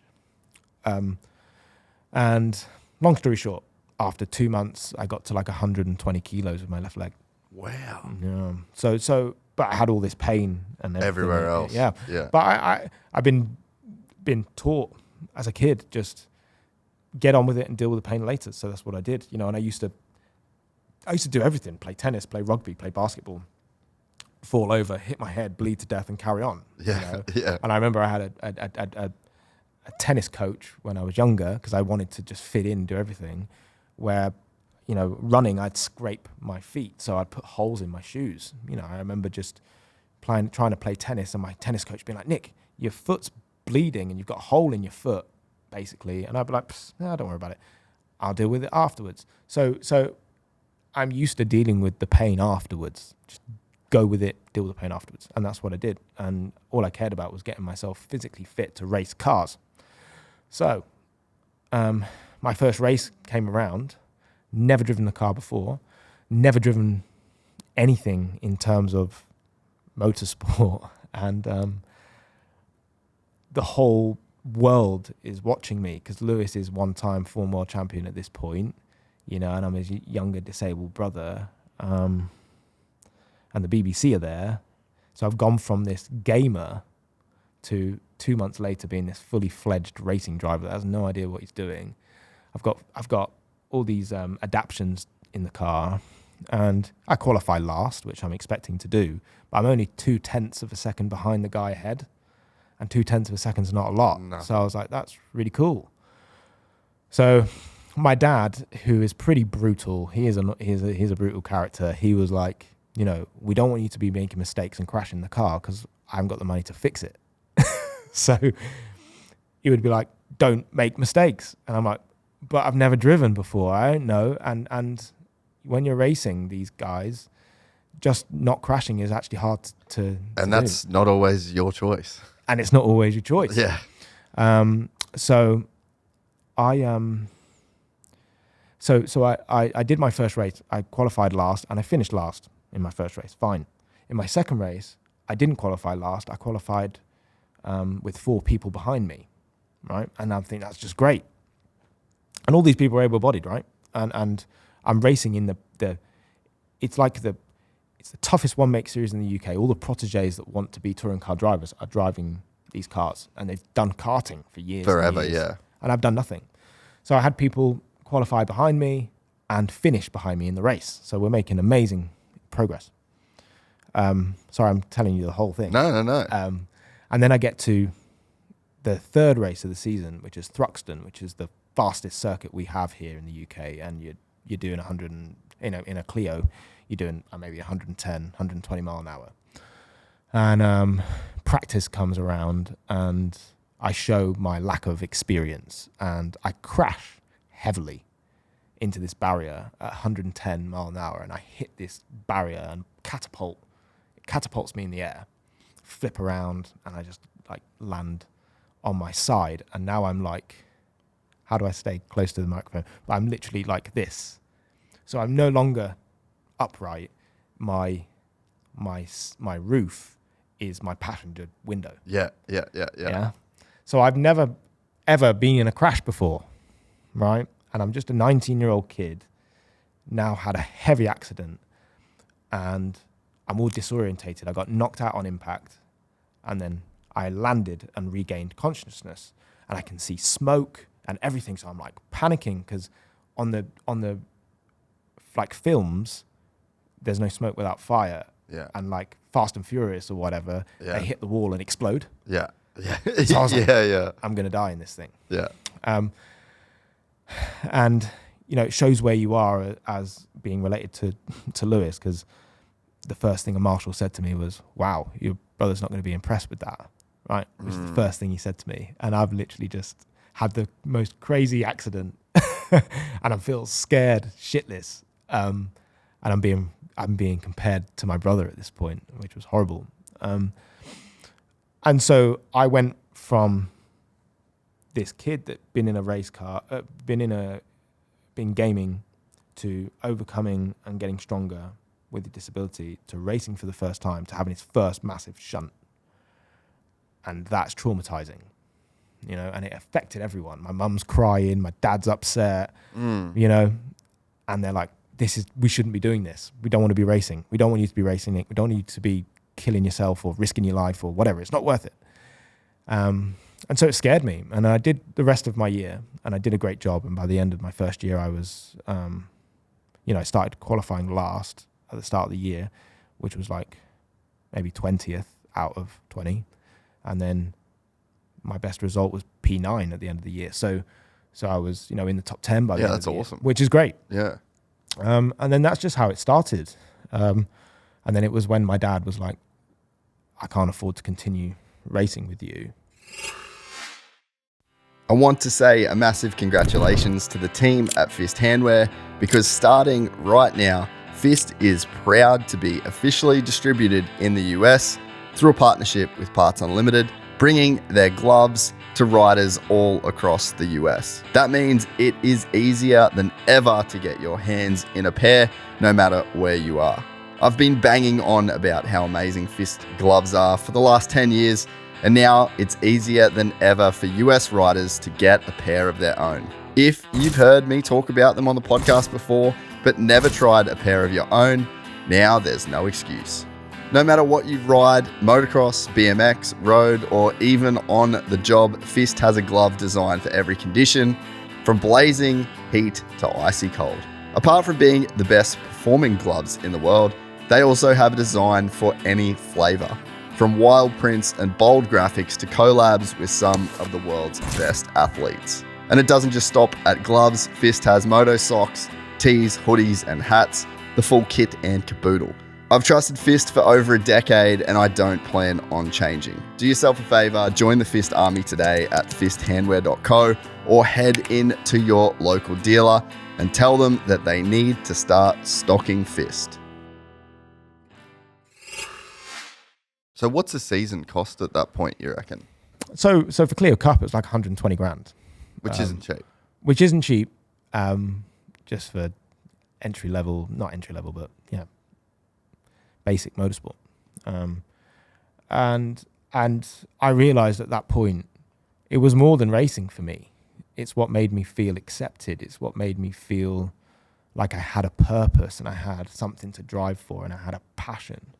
Because as a kid, as you know now, I was completely lost on all of that. Yeah, on all fronts. On all fronts. I felt like no one liked me, didn't have any friends, girls didn't like me, all this sort of stuff, right? Which we've spoken about. But the motorsport is something that was tangible, that I could hold on to. And so my dad politely dropped me and was like, you got to figure it out your own way, you know? And then I ended up in a place where I was like, shoot, well, how do I raise 120 grand myself? How do I get in touch with sponsors? I don't know anything about sponsorship. I don't know anything about marketing. I don't know anything. And it's a case of having to. I had no one else to teach me, so I had to learn from a million failures. And so I basically didn't race until 2015. 2015, I then used my disability to try and get into the British Touring Car Championship, which is the pinnacle of British motorsport. You can't go any higher, and I used the disability to get there. And that's where I came across Monster for the first time. You know, and to be brutally honest, I got in contact with a guy at Monster in 2013, and they said no. You know, they said no, thanks, Nick. But it's all about perseverance, and they said no, probably because I didn't sell myself in the right way. I wasn't confident enough, and whatever. But then, yeah, Monster gave me my biggest break, or my first break in 2015, and that's where I used being the first disabled athlete ever to compete in the British Touring Car Championship. But it was just an up and down year, obviously, and I could only afford half of the season, not the full season. And then I was just a lost boy trying to race, trying to find money. And it got more expensive and more expensive and more expensive and more expensive. And then, you know, I've said this multiple times on different podcasts, you know, but my brother was a multimillionaire. My dad was a multimillionaire. And I felt like I was just pissing in the wind, trying to find money and spend money and beg people to give me their money so I could go racing. And then when people say no, it's rejection that you have to sit with, and it's almost like the rejection I felt. I was going to say, you've kind of been through this rejection a lot when at I was a point. kid. Yeah, you know, so I felt worthless, pointless, rubbish, and I got to a point where I was like, well, maybe success is all about how much money you've got. And my brother, as I said, is a millionaire. My dad's a millionaire, and I wasn't. And I wasn't racing because I couldn't raise the money to do touring cars, because touring cars now cost £500,000. So you go from 100 grand a year to £500,000 a year. And so I couldn't raise the money. So I was like, right, well, what do I do? How do I make money? And I couldn't make money because it's hard to make money as a disabled person, as I said. So to try and find a conventional job, but also you got to think about getting to work every day, like getting on the tube, getting on the bus. Yeah, you can't really sit in London traffic every day, can you? It's impossible for a disabled person. 1 week in London, getting here every day has been shithouse. Yeah, and I couldn't find I couldn't have a job where I had to commute every day. Yeah. This is pre-COVID, before the world was it was acceptable for the work at home thing. Long story short, I found a job working for a gaming company, and I used all my experience from simulation gaming, and I developed a game which was called Project Cars. I was one of the development and handling consultants on it. But although I had a job, it still felt pretty useless, pretty worthless, and I wasn't a millionaire. So you weren't successful. So I wasn't successful. Yeah. And in your eyes. In my eyes, yeah, because I wasn't really doing anything. So I turned my attention to gambling, which is really bizarre, right? But I knew nothing about gambling, and I turned my attention to gambling. Started out football betting, and then I started out online casino and stuff. Long story short, I got absolutely addicted and lost all of my savings and everything that I did. No way. And I went through a huge spiral where I was, like had nothing. I had my own apartment that I was paying for every day, And I was so lost in life because it was all about money.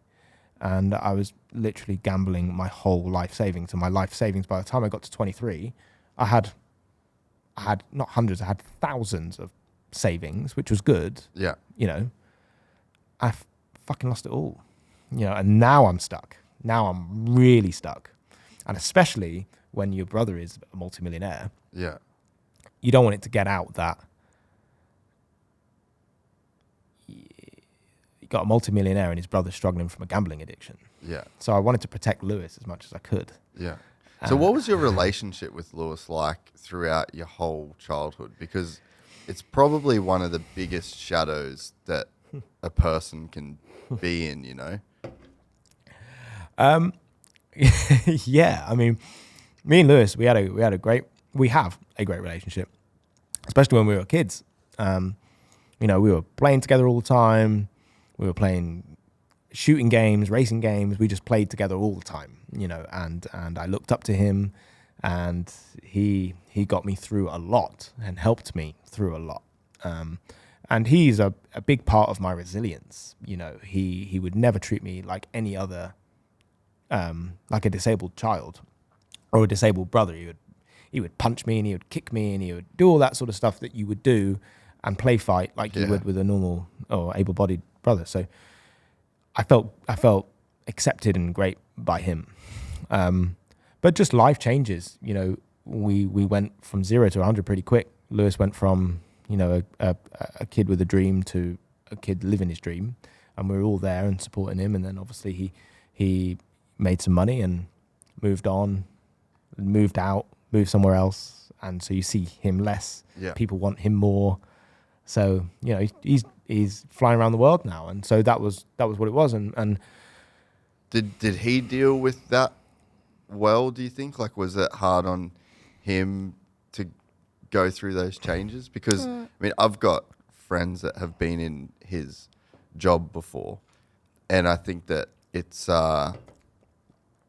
something to navigate for everybody in that position. You know what I mean? Like you end up, you come from not a lot of money, you end up becoming one of the most famous people in the world. You end up getting a lot of money, a lot of attention, a lot of that's a whole thing that he has to navigate as well, you know? Yeah. Some people deal with it better than others. No, I think he dealt with it really well. You know, there's a lot of people that spiral with all this money. Yeah. You know, they act up and they don't act like themselves, and maybe they get into drugs or whatever it is. Lewis didn't, and he carried himself really, really, really well. So I'm really proud for him for that. And it didn't change him. The money didn't change him. I think the pressure of now being Lewis who he Hamilton, was, and yeah. Lewis Hamilton was just a lot to deal with. Yeah. You know? So, you know, trying to then create a career in the same line of work that Lewis has already achieved.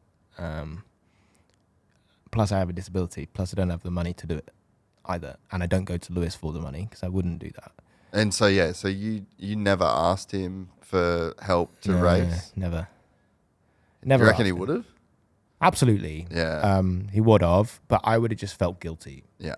Because my brother and my dad worked their ass off to get where they are today. They didn't do it through handouts. They grafted, and I grafted to be able to walk. I grafted to get into the position I am today physically. So I don't want any handouts. So, and I didn't want people to be like, oh, he's only there because of Lewis. And even though people even say that today. I was going to say that's probably a thing that people think they no say matter anyway. what happens. Yeah. It doesn't matter what happens. They're always on my bloody ass about it. But really, you know, yes, I have the Hamilton name, but I'm here because I did it myself, really. Yeah, okay, they helped me mentally, and my dad helped me to get off the ground. And of course, being related to Lewis helps in some areas, but also it hinders in others. Yeah. So it's not all a bed of roses. To try and succeed in that sport is tough. I'm always going to be Lewis's shadow, and I'm not a driver like Lewis. I'm not 7-time Formula World champion like Lewis. But I realised that whether I'm at the back or I'm at the front, I'm a champion in my own right, and I inspire all these people, help all these people. I'm an honest and decent person, and I'm proud of what I've achieved. And it's just taken me a long time to accept that and understand that, and losing all my money when I was gambling and feeling suicidal and not wanting to be here anymore to now where I am today of eventually getting my podium and everything like that.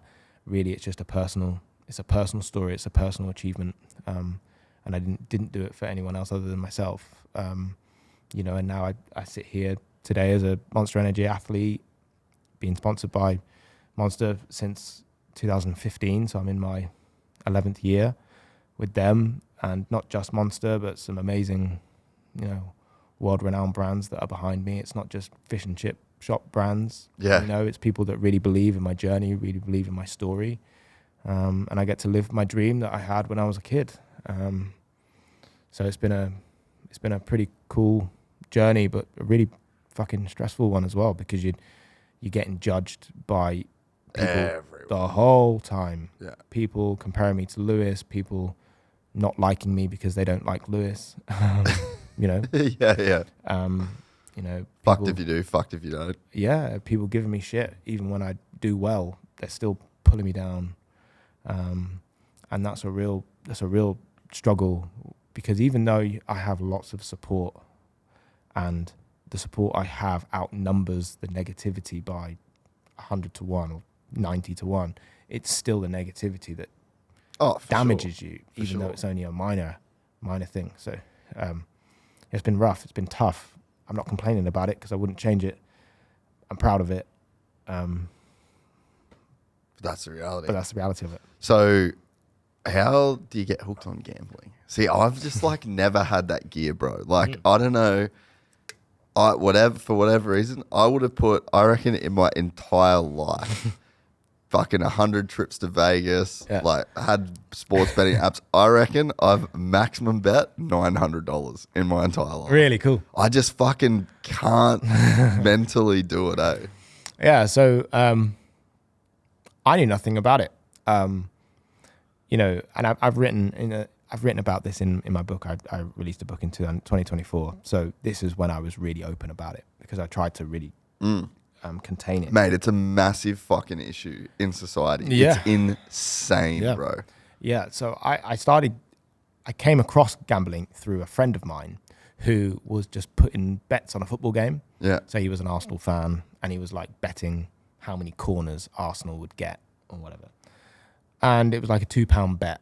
And I knew nothing about it. And I'd been 20 or something like that, 20, 21. I knew nothing about it. And he was putting £2 bets on and whatever. And then it came in, and he was like, oh my God, amazing. Now I've got £4. I was like, oh, cool. That's easy money. And so I remember going home and just started sort of doing that. And I didn't, I was big into football when I was a kid. I was an Arsenal fan, and I bought all the FIFA games, and I knew all the players and whatever, and I did it all through gaming. I loved playing FIFA, so I loved football. And then I started not liking football. I couldn't really care about football, and then I was only interested in football if I was betting on football. Betting on it, yeah. And then so I was doing that, and then it got to a point I was 22, and I've been having this gaming job, which I was getting good money for, and I had good savings and accessible money, really. So I could access my money quite easily, just put my credit card into this gambling website or betting site, and they just take your money. So you go on the website and you can play in football, bet on football. Then I was like, oh, you can do casinos. I'd never been to a casino in real life, as in physically, but you can do online live casinos where you can learn how to play, or not learn, but you play roulette and blackjack and all that sort of shit. So that's what I started doing. And I started out, putting down £2, and then £2 ended up being £5. And then I was like, oh, cool, this is cool. And I was only losing £5 at a time or £10 at a time, so I wasn't really too fussed. And then I started being like, well, at this point in my life, no one wants to sponsor me. I'm worth nothing. I'm struggling to understand who I am as a person. I'm sort of fed up of the grind and the struggle of being under pressure to make money. And so if I can just make money from my bedroom and not have to go out and see anybody, then that's great. So that's what I did. And I started out with these £5 bets or whatever, and I started to like judge the amount of money I was making per hour. So in the UK, it's like if I could beat minimum wage, then I'm doing all right. You know, and it got to a point where I was on it the whole time. So sometimes I was making, I remember I like made £1,000 in an hour or something stupid, you know, and then it got serious. Then it got really bad. And at that point, you know, I had, as I said, not hundreds, I had thousands of pounds in my bank account. I had like $3,000 or whatever it was. So I could easily access it. So that's what I was doing. And I got to a point where I was making like thousands a day. And I was like, this is great. And then it went south from there, and then you shit yourself. And then you're like, oh shit, now I've lost all of that. Can I get it back? Can I get it back? And it wasn't about me being addicted to the game. The gaming of it. Yeah, it was just the money. The money. Yeah. It was all it was. I wasn't addicted to the game. But I actually enjoy playing the game. I think the game's cool because you're like, hit me, stick, or whatever it was, you know, another card or stick. I enjoyed the game. But when I got addicted to it in a bad way, it was because the money and what the money meant. Yeah. And how it made me feel. Made me feel, if I was rich, I felt successful. Yeah. You know, and that's a terrible place to be. Yeah. But that put me in a real dark place where my parents knew nothing about it, and I'd lost all my savings. I'd lost everything. So I was, you know, my gambling addiction lasted probably 6 months, fully, like flat out for 6 months. And I was going to bed at like 4 a.m. You know, I was only eating like pot noodle. And as long as I felt full, I didn't really care. I just had more time to gamble. It was really bad. And, you know, I wasn't really showering because I just wanted to gamble. Yeah. You know? Yeah. And then it just got to a point, I lost everything. And I remember just lying in a dark room, and my apartment, I was in a top floor apartment, and I had a balcony, and I was like thinking of just like throwing myself off it basically. And because I was like, my dad's going to kill me. You know, my mum's going to kill me. But they knew nothing. I was like living this parallel life. Yeah. Where my mum was like, do you want to come over for dinner? And I was like, yeah, sure. So I'd go over for dinner, having lost, I don't know, $5,000 or whatever, you know, maybe even more. Like I was, you know, I was losing a lot of money, and I was just putting on this front. Yeah. Of I'm great, but at my home, like my flat was a tip, you know, and it stunk, and I stunk, and all I cared about was this money, and so it was bad. It was really severe, and when I finally lost it, I was like, shoot, how do I protect my family over this? Because they have money, my brother has money, and I don't want them to look bad because I'm the one in a gambling addiction, and it's like Lewis never helped me or something. Yeah, because then it reflects on him negatively, like he's never helped you, but it was all on you. Yeah, it was nothing to do with him. Yeah. He knew nothing. My parents knew nothing. No one knew anything. And the thing that I did in that moment was call the Samaritans, because I couldn't talk to anybody. Couldn't call my mum, couldn't call my dad, couldn't call my brother, couldn't call my mates. And I was lost and lonely and stuck and suicidal at this point. So, and I was like, didn't have sponsors, no one cared, had this disability, now I've got no money. Like, it was bad. No girlfriend. It was bad. So I called the Samaritans, and I just felt like it was nice just to talk to someone.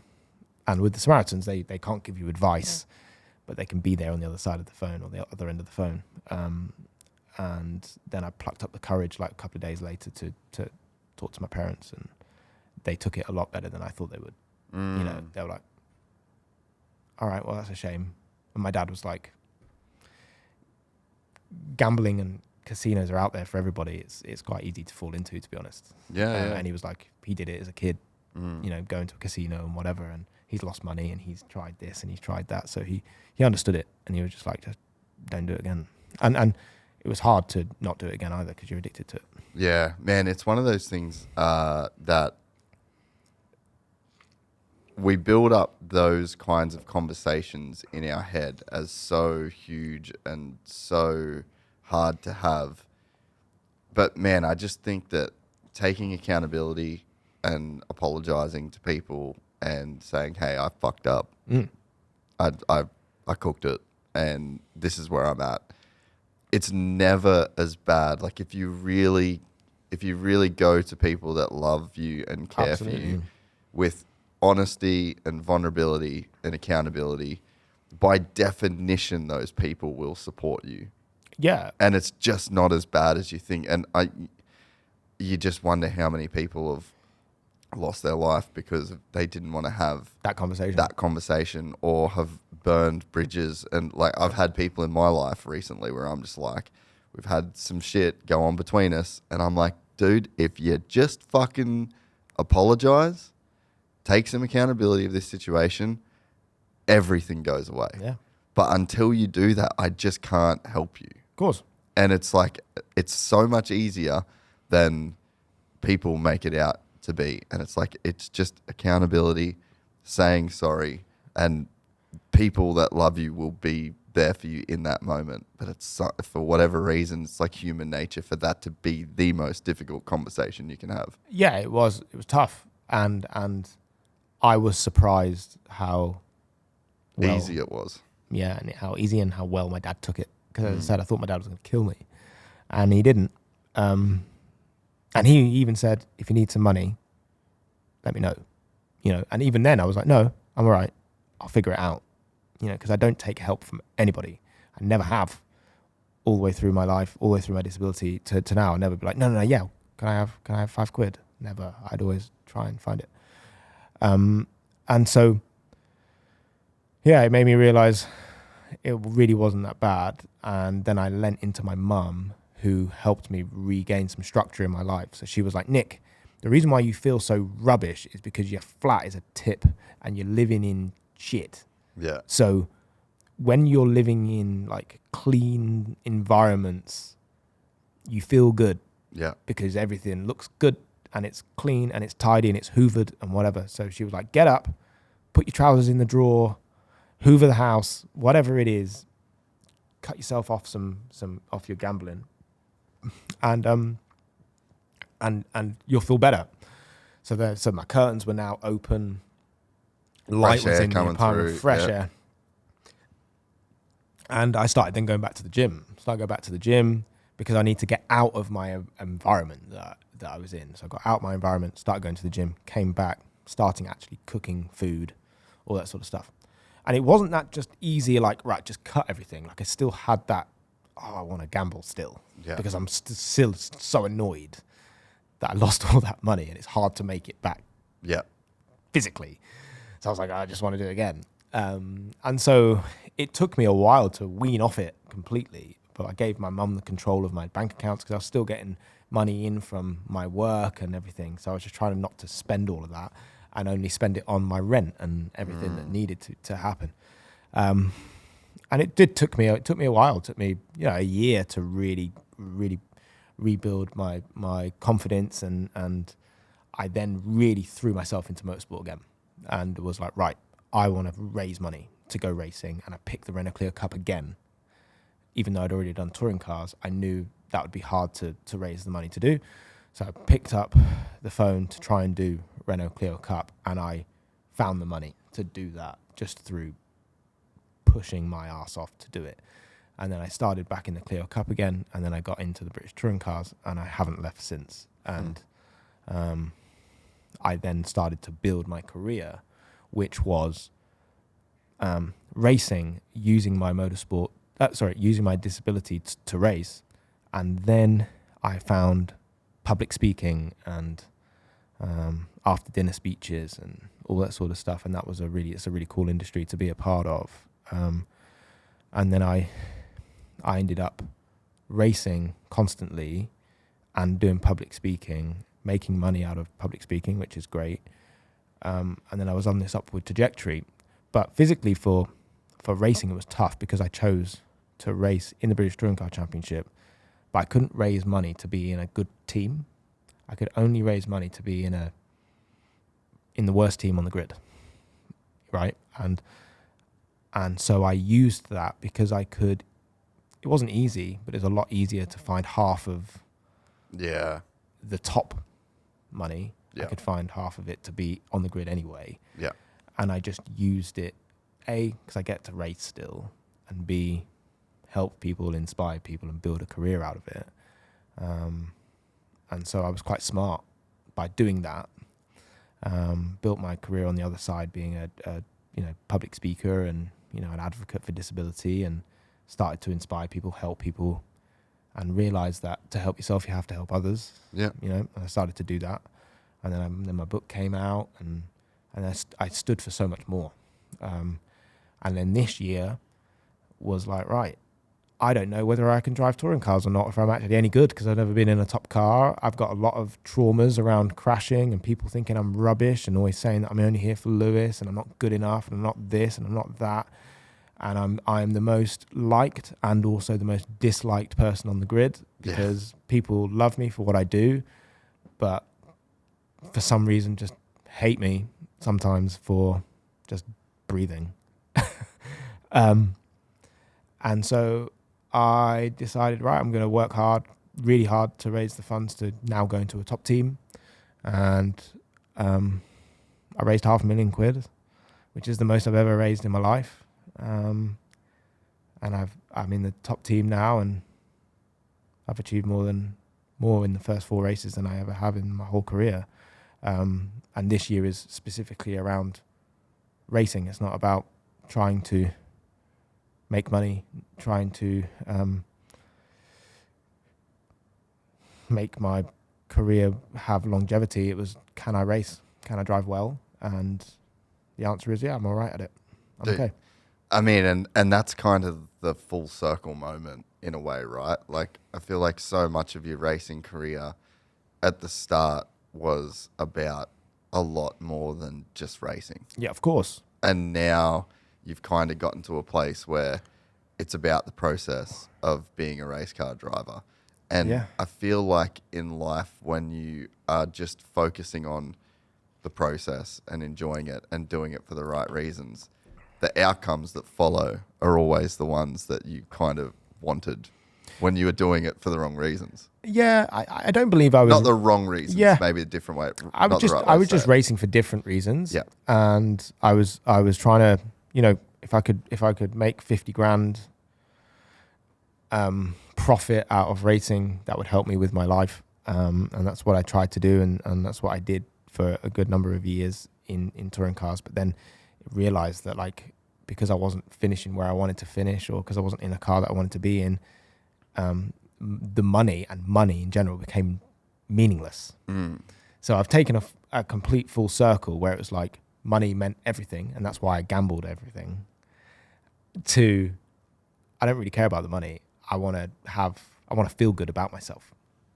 It's just that to do that, I need to raise the money. And so now, I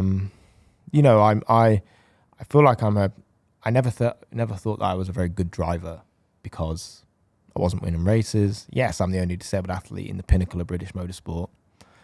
And I'm at a physical disadvantage completely to race. And you could look at it objectively and go, well, that makes you an amazing driver. Yeah, you're actually the best in the world at what you do. To be able to compete so closely with able-bodied drivers in the pinnacle of British motorsport, to compete within a second of them with my disability is pretty good.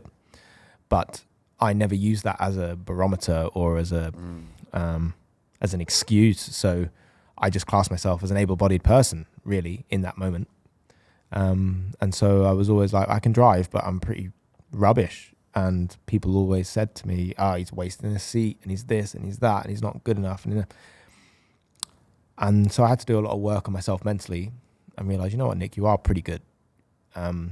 You can't even step up onto the podium, but you can drive fast and you can achieve good results. But can you, if you go into this new team? And I knew it was going to be quite exposing, because I'll be with two-time champion Tom Ingram, Tom Chilton, he's won like 20 races in the championship. He's done world touring cars. He's done everything, and he's been racing for a long period of time. And they're going to be at the front, and then there's going to be me.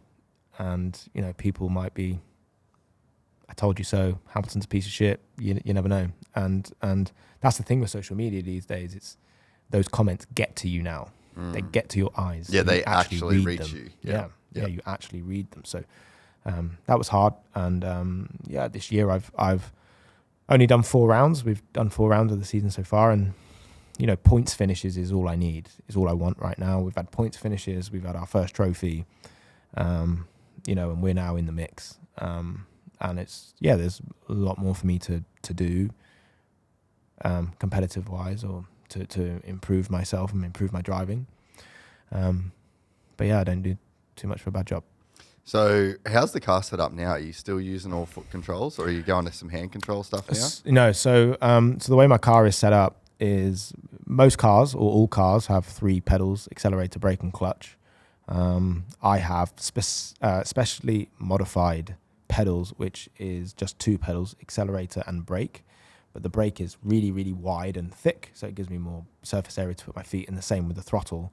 And instead of a clutch pedal, I have a clutch paddle on the hand.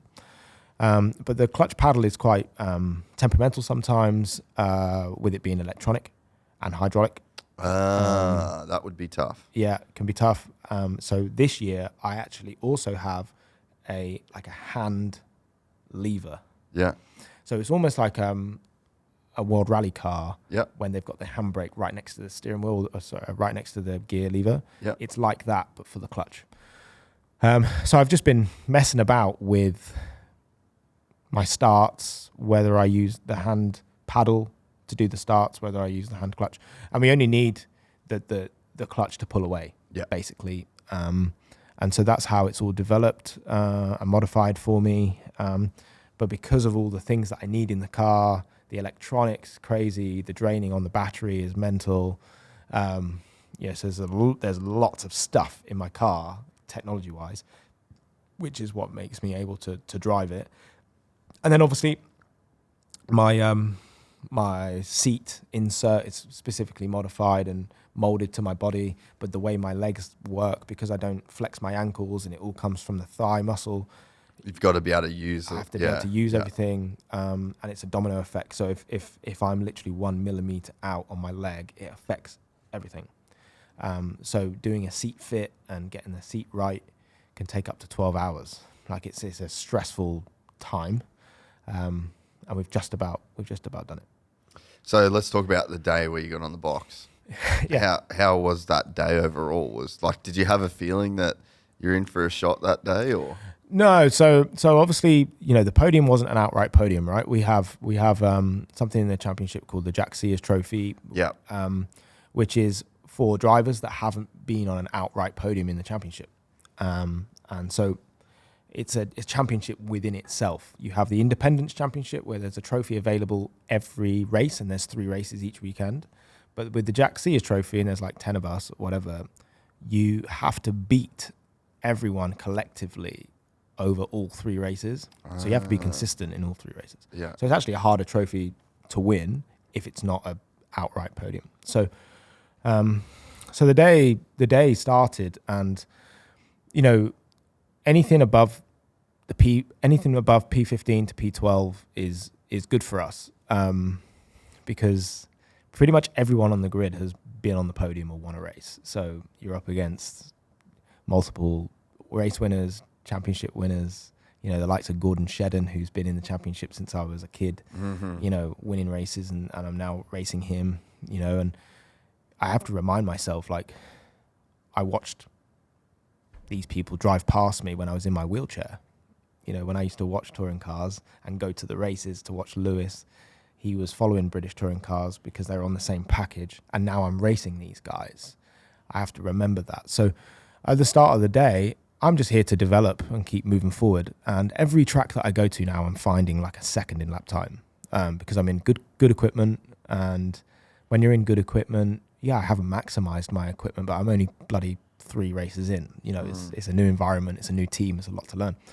And we qualified like P15, and our target was to get to the top 12. And I just been working on myself mentally a lot.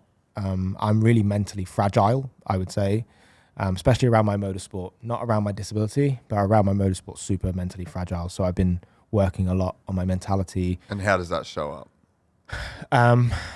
Doubt? A lot. I don't know if you've ever read like the Chimp Paradox book, but the analogy is like you have a voice in your head that says you're shit. Yeah. And yes, can confirm. You're shit, or this isn't going to go well, or whatever. Yeah. And that analogy is the voice is like a chimp that sits on your shoulder. Yeah. So you're trying to go through life, and you're like, I want to go skateboarding, and your chimp says, you're going to be shit at it, or you're going to suck at it, or this isn't going to work, or this isn't this or that. And I always have that doubt because people have put it in my head, and I've believed it. And then because I've proven them right, because I've struggled, that doubt gets stronger and stronger and stronger and stronger. And the thing for me is I'm a true believer that you have to make mistakes in order to progress. You have to fail. You have to be rejected. You have to go through all those thoughts and those feelings and those emotions of feeling shit and rejected and pointless and useless and everything to be able to grow. And the thing with motorsport, especially being who I am and related to Lewis, and yes, I am known now in the British Touring Car Championship. When I make a mistake, it's amplified. It's amplified. And people take pictures of my car, they take pictures of me in the gravel, and even, parents get their son or their daughter to stand next to my car damaged, because to them, they don't care. They just want a picture next to Nick Hamilton's car. So I feel useless. I feel rubbish. I feel shit. And it's made me drive within myself for years because failing and making mistakes is so amplified for me that I get a lot of shame out of it. So I used to be like, just drive and not crash, just like my dad said when I was younger because he couldn't afford to fix it. So I've been working a lot on my mentality where it's like, don't give a shit about crashing and drive fast and take risks and take chances. And, with British touring cars, it's door-to-door racing. It's old school. It's old school. You gotta get your elbows out, all that sort of stuff, and don't get pushed about. And so I've been really, really working hard. And I'm a true believer in mental health. I go to therapy. I'm in therapy twice a week.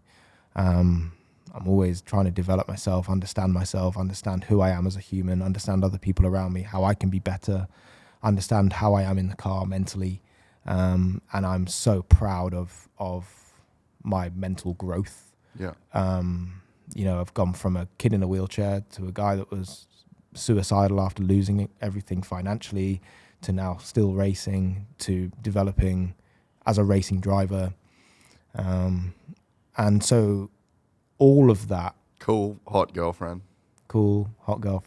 Absolutely love my darling girl. I can't mention her name because... and objectively hot. I'm not, I'm just saying like, if anyone looks at her, she's going to think she's attractive. So hopefully I'm not overstepping there. And it sucks. She's a good looking girl. It sucks because she just wants to be in the background. Yeah, she wants to stay private. She really does.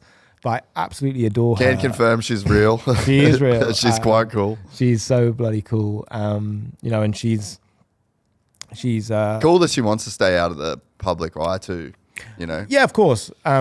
Because she's Kim Kardashian's sister-in-law now, so fucking, I'm sure there's some clout in that. She's taught me so much in life. She is just so. She's on her own program, eh? Yeah. Yeah, she's doing her own thing. That's what I took away. She is, and she's autistic, and I knew nothing about autism before I met her. and just I honestly see her autism as a superpower. And obviously autism also affects different autistic individuals. Yeah, it's a spectrum. Just like CP. And she's just been nothing but a joy to be around. She's really helped me just by being her and showing me love and care and support. And she's also taught me to not take myself so seriously, and have a bit of fun with it and not stress myself out so much. And she's been healing all of those childhood wounds that I had around women and girls and sex and all that sort of stuff that we've spoken about, and I understand why she doesn't want to be known and seen. That's for the best. Absolutely. Yeah. But and cool that that's got to feel cool from your end too, because like that's a whole other thing to navigate when you are a public person, famous family. Yeah. And you get someone that comes in that like wants that and wants to be a part of it. It's like, fuck. Yeah, it was tough because when I also, was tough to navigate. Yeah, when I was single and I was on dating apps and whatever, I would get messages from girls saying how inspired by me they are and how great I am. And I never wanted to date a fan. I don't want to date a fan. And then you go on dating apps and people put in their bio, I'm a Lewis Hamilton fan or whatever. And I'm thinking, geez, like I don't want to have I don't want to have a girlfriend that's interested in meeting the family or meeting Lewis or whatever. And I've been very fortunate to have met a girl that is just so great in every way. And just she's her own person. And what I like is she couldn't give a shit who you are, what you do, how much money you've got, what you look like, whatever. She's just real and she is just her. And she has completely changed my life, turned it upside down in a really good way and simplified my life.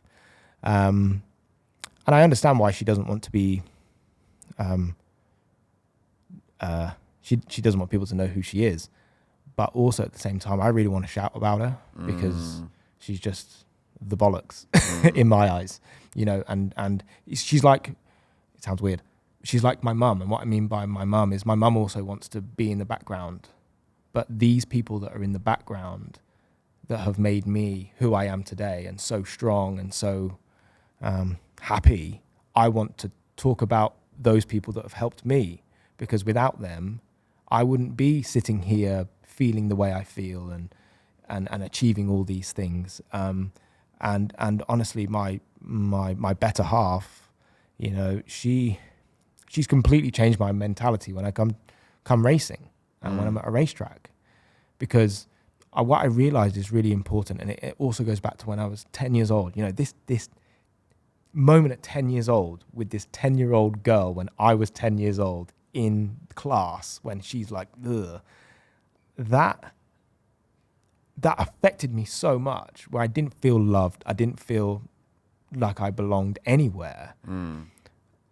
And there's nothing better for a man, I think, than to feel loved and appreciated by their woman, their girlfriend. And Amen.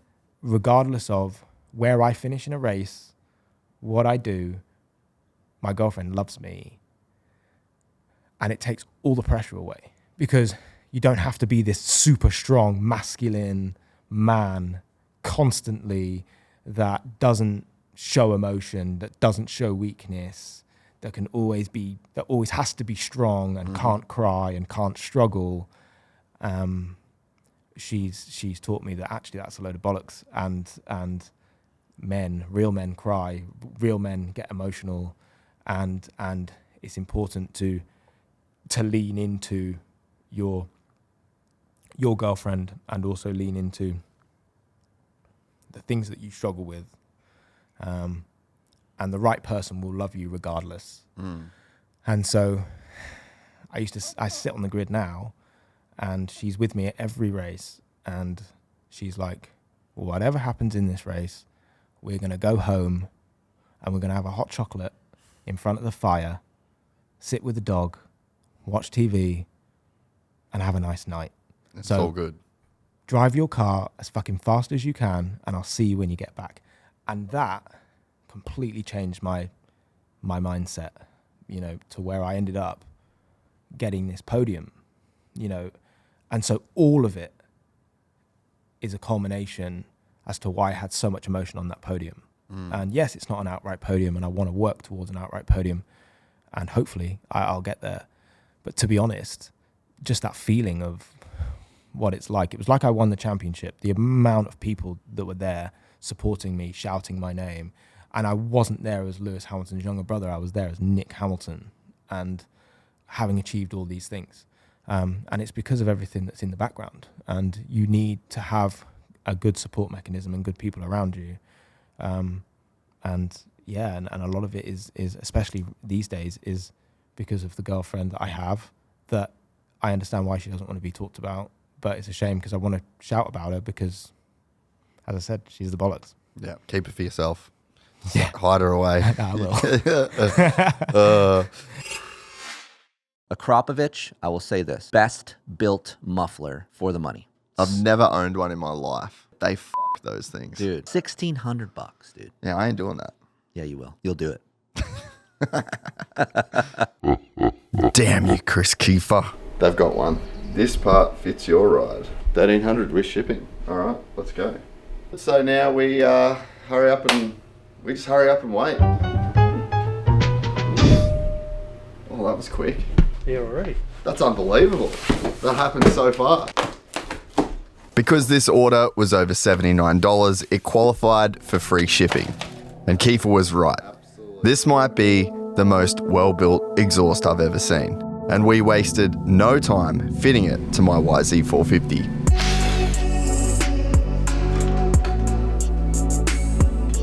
The way the exhaust mounts on Yamahas is unique, but really simple.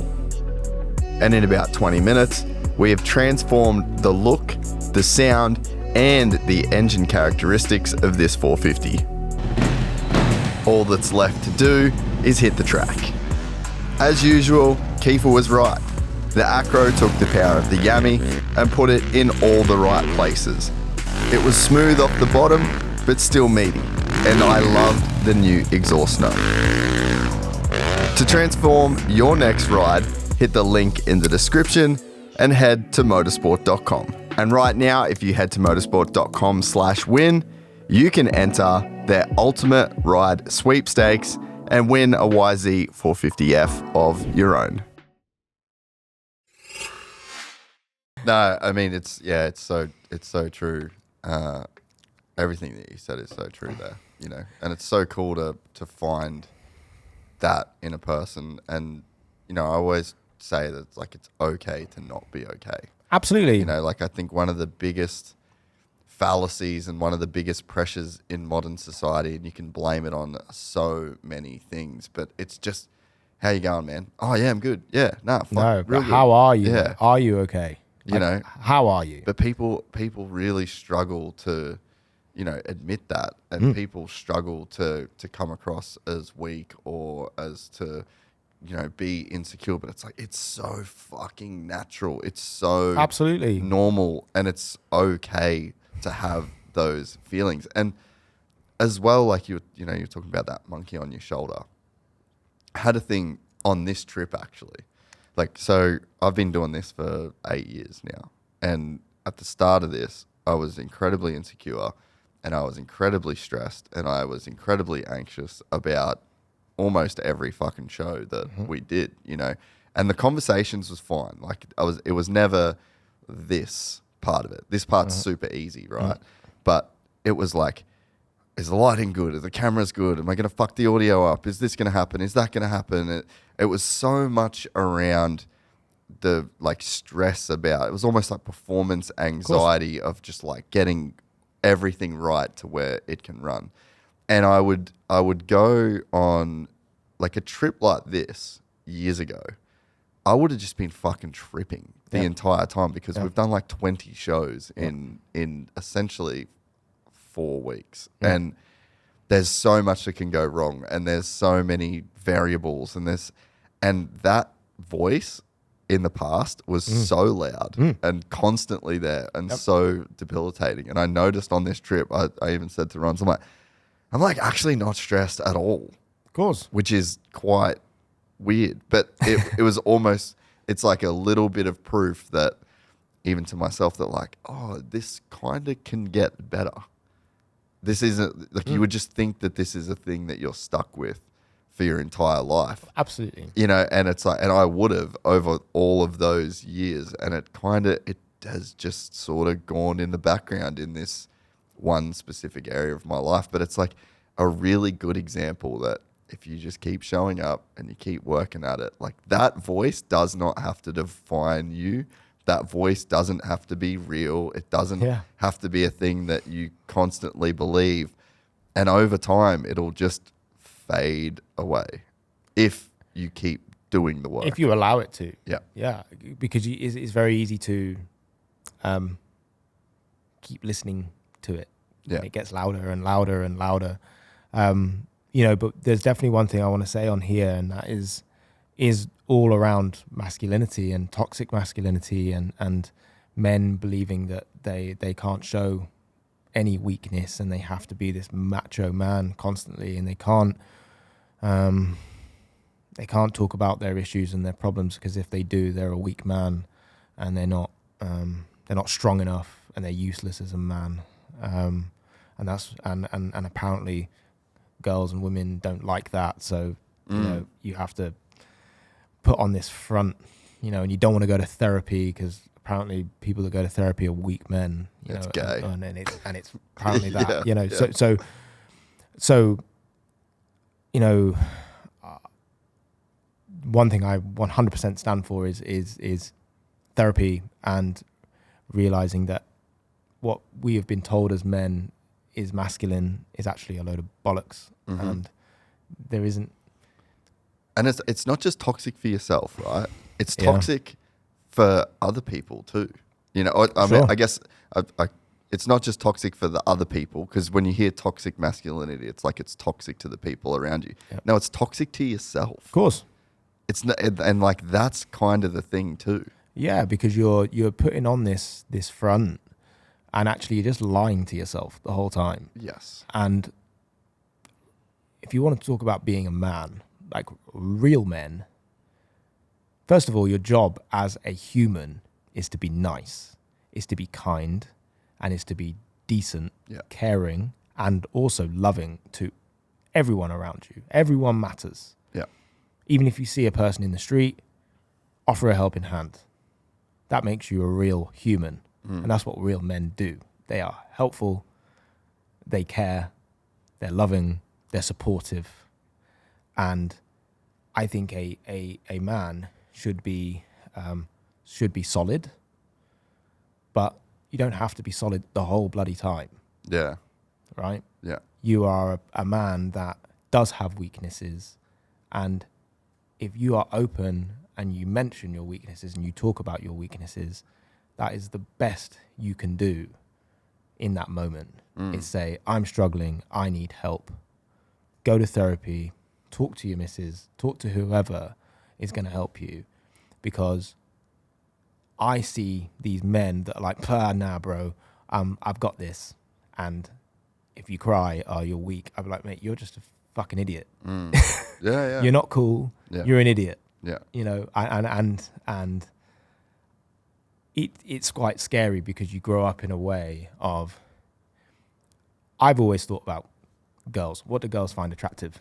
You know, and it's like they want men that are absolutely ripped, and they want men that show absolutely no emotion, and you know, that they're cool and they've got fast cars and they got this and they got that, and they're all showy, and actually that's a load of bollocks.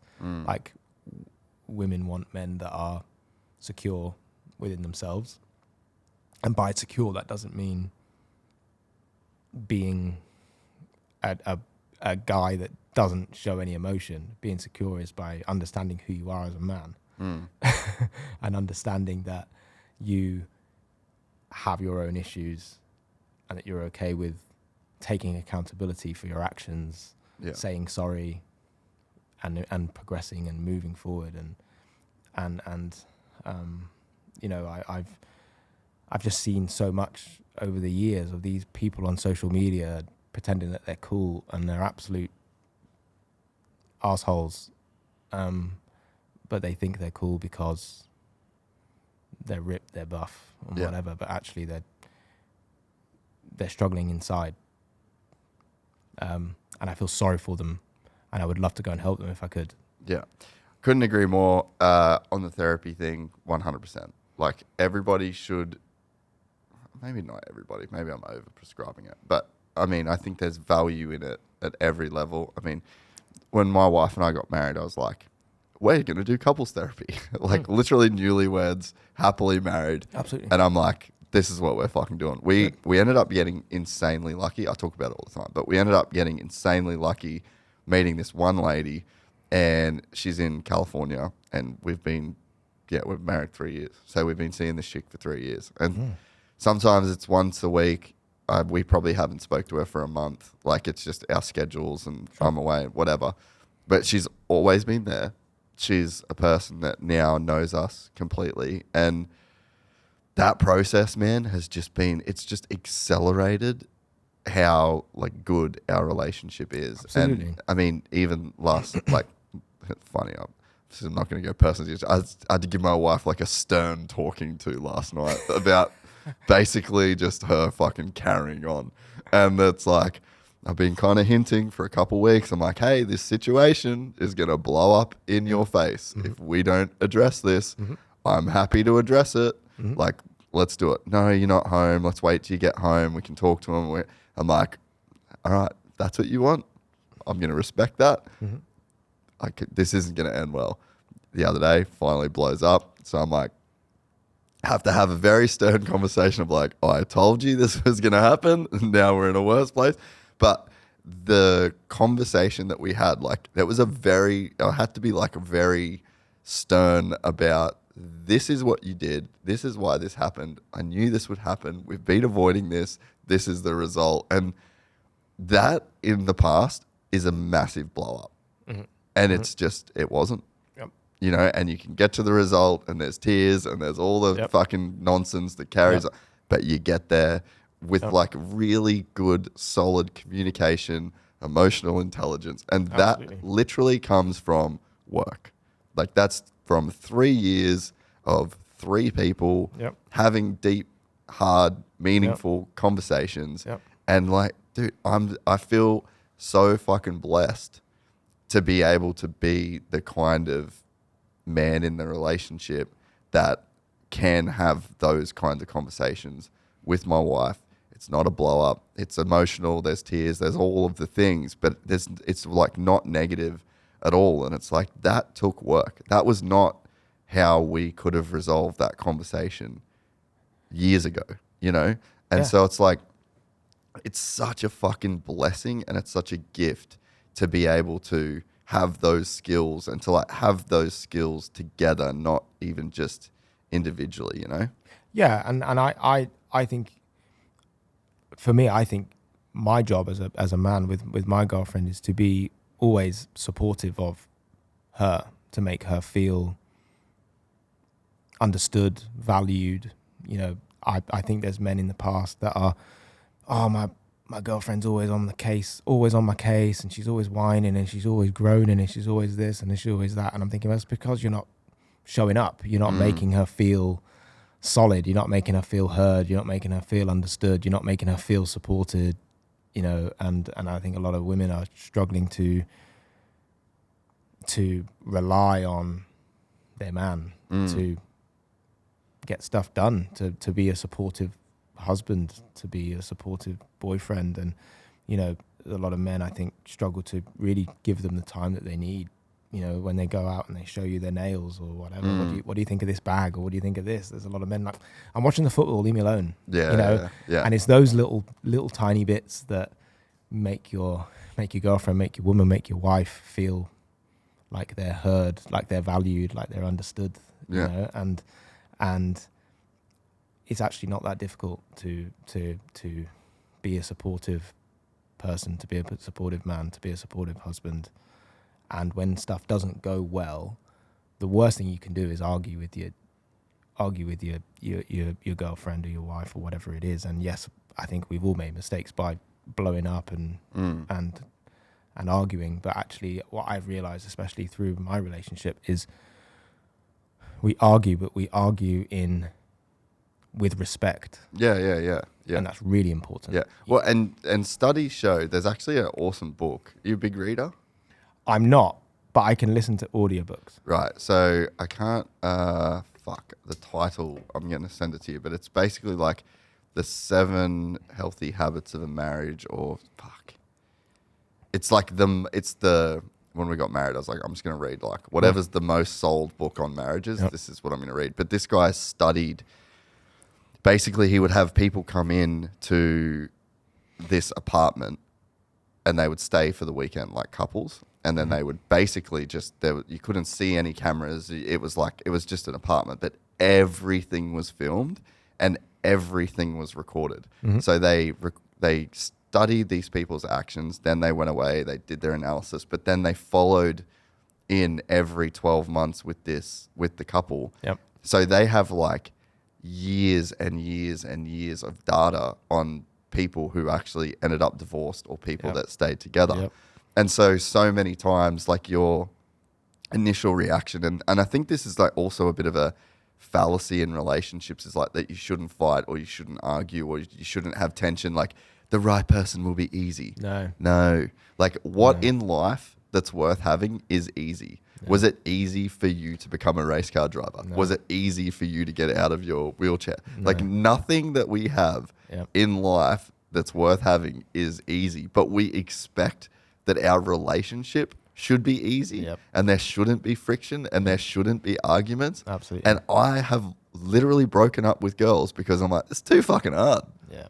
And I had like the really great, nice people and I'm like, too hard, supposed to be easy, and you fucking leave and you move on. Yep. And so it's like this, and so reading this book was very illuminating because it's like, oh, okay, that even these studies of like hundreds and thousands of couples that have gone through, they're saying that it's not the couples that don't fight and never argued and it was like rosy while they were there. They're the ones that actually do often end up breaking up. Absolutely. And it's not just the couples that fight, but it's like, or how they fight or how they argue is actually what matters. Yeah, and I did a lot of work on myself before when I was single, because it's easy to be like, when you have an ex-girlfriend or whatever, be like, it was their fault. Yeah, bitch was crazy. She was mental. Whatever. But I realized there's a lot of mistakes that I made too. For sure. I did the wrong thing, said the wrong thing, acted the wrong way, whatever. And I did a lot of work on myself. And I read a book or through an audio book called How to Be a 3% Man. And it was written by a guy called Coach Corey Wayne. And what he means by being a 3% man is that he believes only 3% out of 100 men understand women truly. And you read this book and it completely changed how I positioned myself in a relationship, and made me realize the things that I was maybe doing wrong, and actually what the core purpose of a man is in a relationship. And actually, I think the core purpose of a man is to be supportive, to be a support mechanism for your partner, and try not to argue, but if you do it with respect, and you don't do it in a way that devalues or demeans anybody. And what scared me is that I've had some arguments with my girlfriend that I'm like, you are, to me, and I hope she feels the same, I'm like, you are the one, and even the one is really hard to get along with sometimes. For sure. Yeah. And I'm thinking, but if it doesn't work with you, It won't work at anyone. Who is it going to work with? Yeah. You know? And I remember sitting going, even with this girl that I absolutely adore, that I think is absolutely amazing, and I say she's the bollocks. Because I also, one of my friends is super inspirational to me because of how he talks about his life and his wife. And I always ask, how's the missus? And he's like, she's the bollocks. And I'm like, that's what I want. Yeah. I want to feel that. Yeah.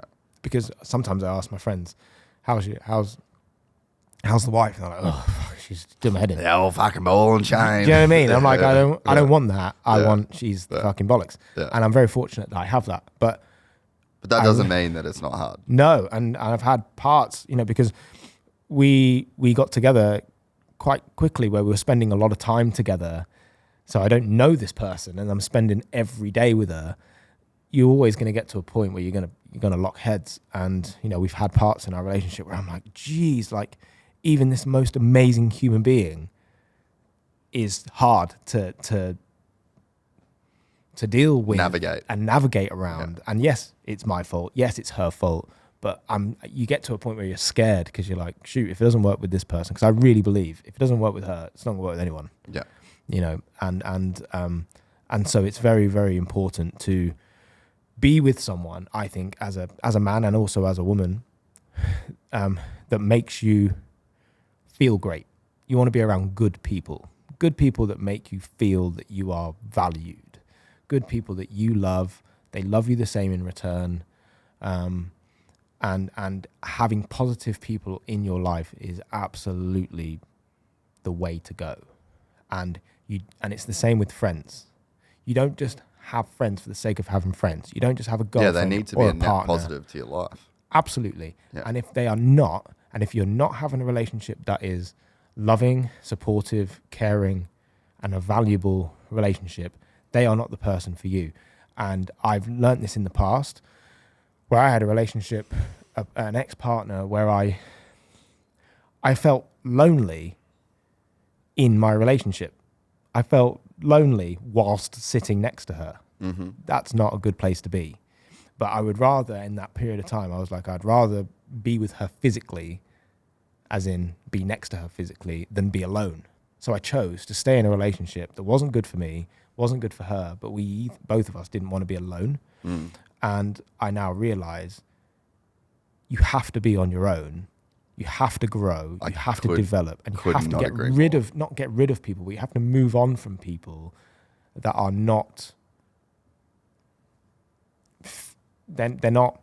Not that they're not good enough, but they're not adding to. They're not adding or fitting in with your life, right? And that was the biggest learning process I've had. And for me, it was like, well, if I don't have a girlfriend and I'm on my own, will I ever find a girlfriend again? And then it starts going into my disability. Will they see the disability as an issue? Am I ugly? Am I useless? Am I worth all the things when I was a kid going through? And you have to step away. Got to step away. And then when you go on a date, I remember I started going on dates, and you instantly know whether they're the right person or not within the first 5 minutes. And I think too, though, one of the biggest things, and it's like the most counterintuitive, but it's one of the hardest places to get to, is you also have to be okay with being alone. Absolutely. And you have to know who you are alone before you can know who you can be with somebody else, Yeah. And I think that that feels like a risk to people, and people don't want the feeling of being alone because it comes with everything that you just said. And it's almost like a cart before the horse type of thing, like you have to be comfortable with yourself and you have to be okay with being alone. And when you can get to that place, that's when somebody can come and add to what you've got going on. And then there's nothing worse than just changing yourself to fit with this other person for those reasons. Yeah, and my girlfriend now says, wherever you go, there you are. 100%. Yeah. And so you have people that are like, I'm in a bad place, so I'm going to fly to Australia and I'll spend a week in Australia. I'm still me. And that will make me feel better. Yeah. But it doesn't. Yeah. Because you're not sitting with what's making you feel bad in the first place. And I struggled with being alone. I didn't want to be alone. I wanted to have companionship. I wanted to have a girlfriend. I wanted to feel loved or whatever. And I then realized that the period of time that I went through when I was alone for like 2.5 years. It was the best moment of my life. Yeah. Because I learned so much about myself. And I was sometimes like sitting in my house, dark room, sleeping it off. And I realized I ended up going to like a depressive state. Mm-hmm. But actually that's where I learned and grew the most. But then I noticed I believe I'm very fortunate to have found my girlfriend, or let me talk about our date. I found this girl on a date, and I was very lucky to find her. And then you have to be careful that none of your old wounds resurface whilst you're meeting a new person or whilst you're with a new person. And so sometimes when you're in a relationship with a new person, some of your old wounds and traumas and worries come into that relationship, and you have to be self-aware that maybe you're worrying about this certain specific topic because that was an issue in your previous relationship. Yeah. And I always say to people, not like I'm a guru or anything, because I'm really not, is that you have to go into every relationship with open arms. Yeah. Right, regardless of what's happened in your past, whether your previous person cheated on you or you cheated on your previous partner or whatever, you have to go into every relationship with open arms, because it is not your new partner's fault that you were mistreated by your previous partner.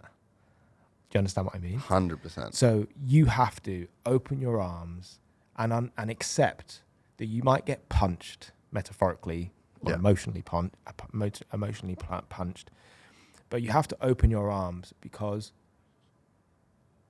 you have to give them the opportunity to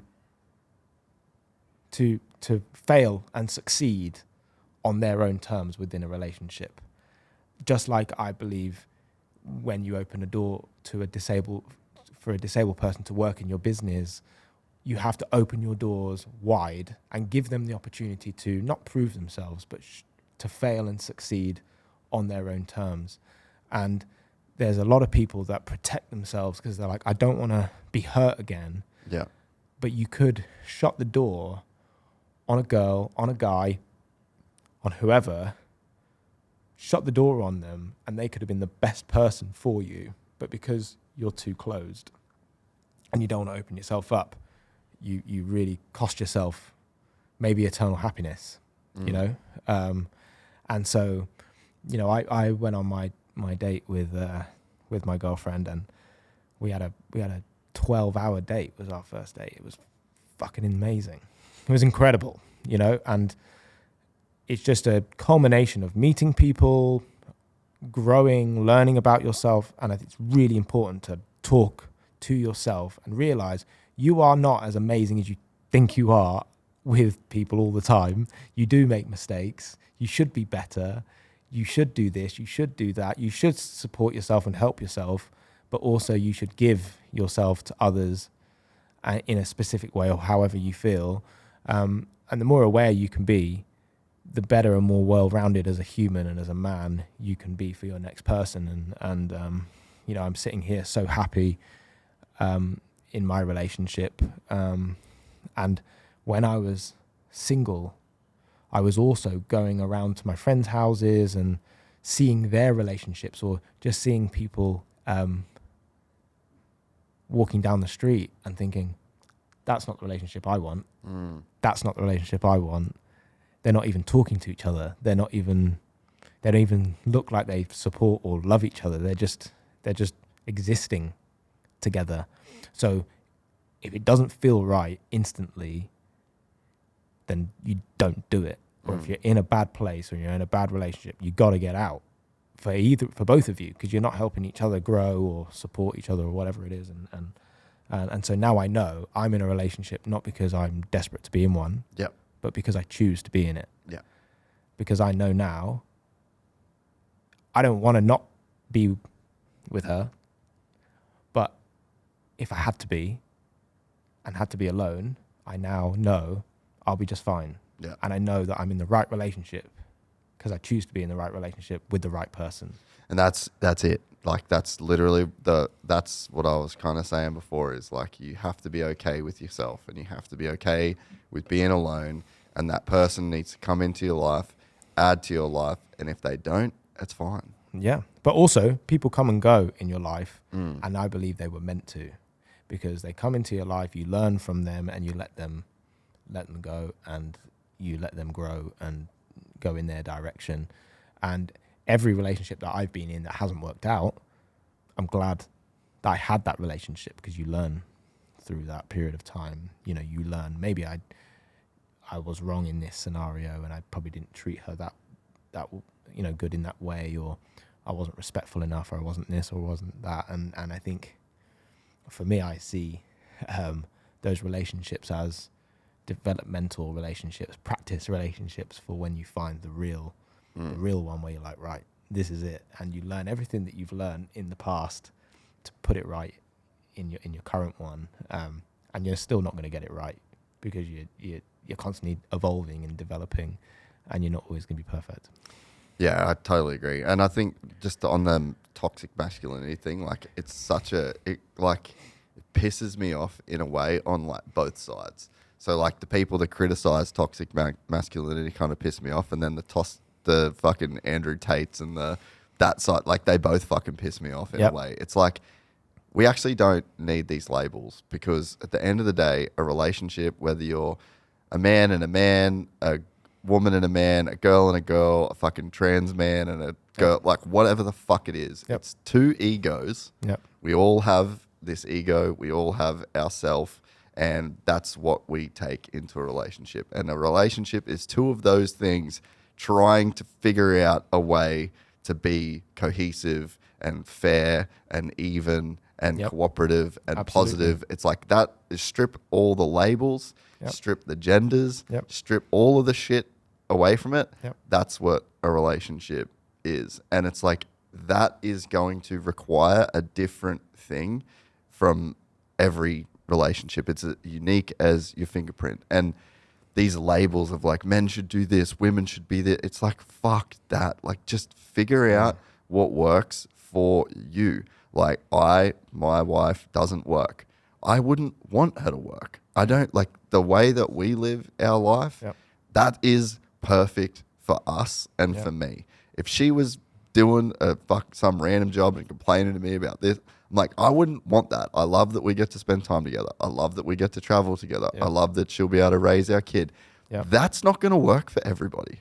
So like, I have a wife that is, she cooks every meal. She does all it. Like, she's the quintessential housewife.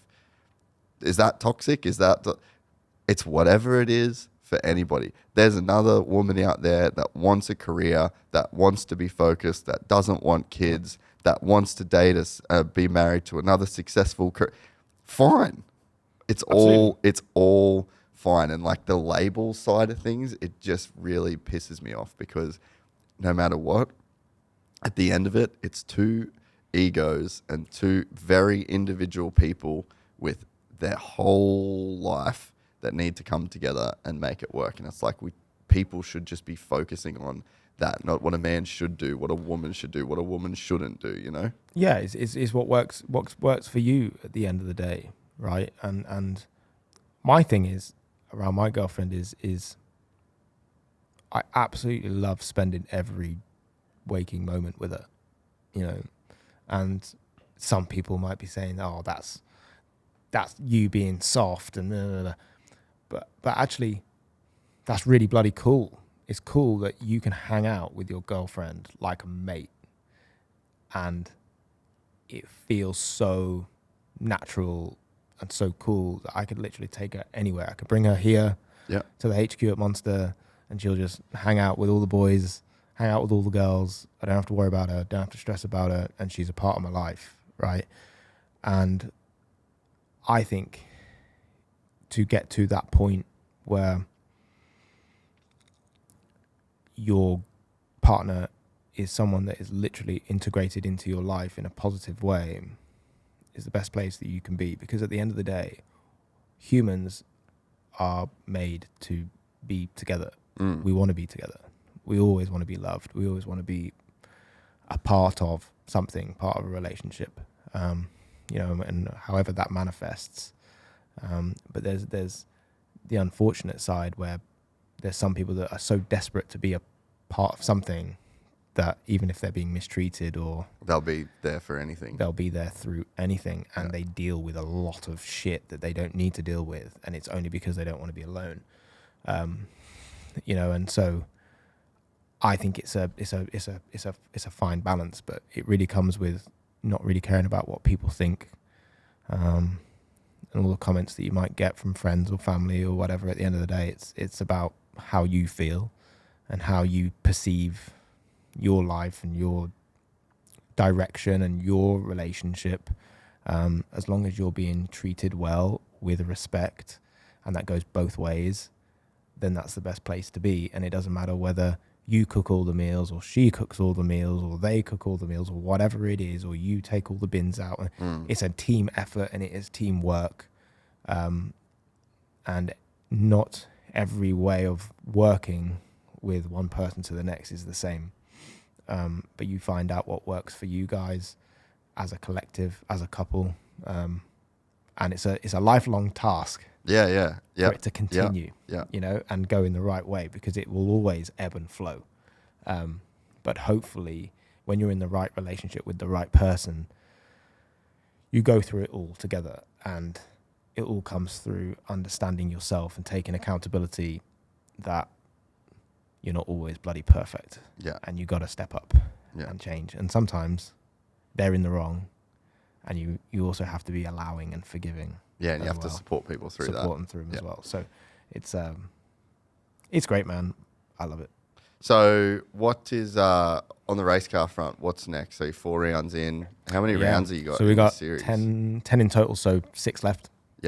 And I'm just going to continue developing. I'm here to develop as a driver. Hopefully some of your supporters will like British touring cars.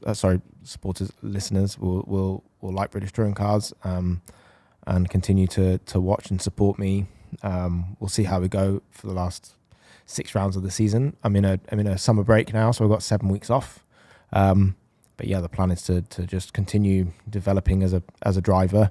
I'm my biggest critic, so I know I've got a lot of work to do still, but I've had the best start to a season I've ever had in British touring cars. I just wanted my trophy, man. I just wanted to come home with a trophy, and I did that, and I feel fucking great about it. And no one can take that trophy off me. And now I just want to win more trophies, but also have to realize that if you don't win any more trophies, it doesn't mean that you're useless or you're shit. That's fine. That's absolutely fine if you don't, because just experiencing it once is all I wanted. And I'm very, very grateful that I got the opportunity. Yeah. Your brother's in a bit of a championship fight too, eh?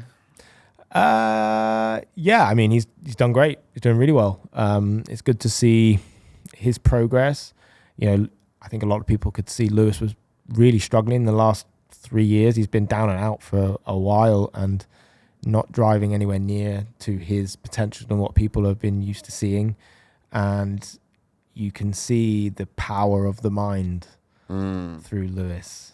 And hopefully people are inspired by it, because it makes you realize that doesn't matter whether you got 7 world titles and you're a multimillionaire and you've got all of this and all of that, your mind and how you feel as a man, woman, whatever, in your sport, how you feel about yourself is literally all that matters, because if you don't feel right, you don't perform. And Lewis wasn't in the best of places, and he dug deep when I think a lot of people would have thrown in the towel. Yeah, pretty easy for him to walk away at this point. Yeah, of course. But he didn't.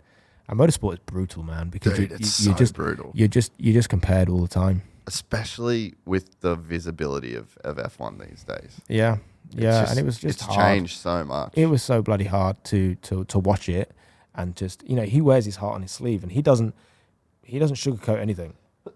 So when he's struggling, everyone gets to see it. The world gets to see it.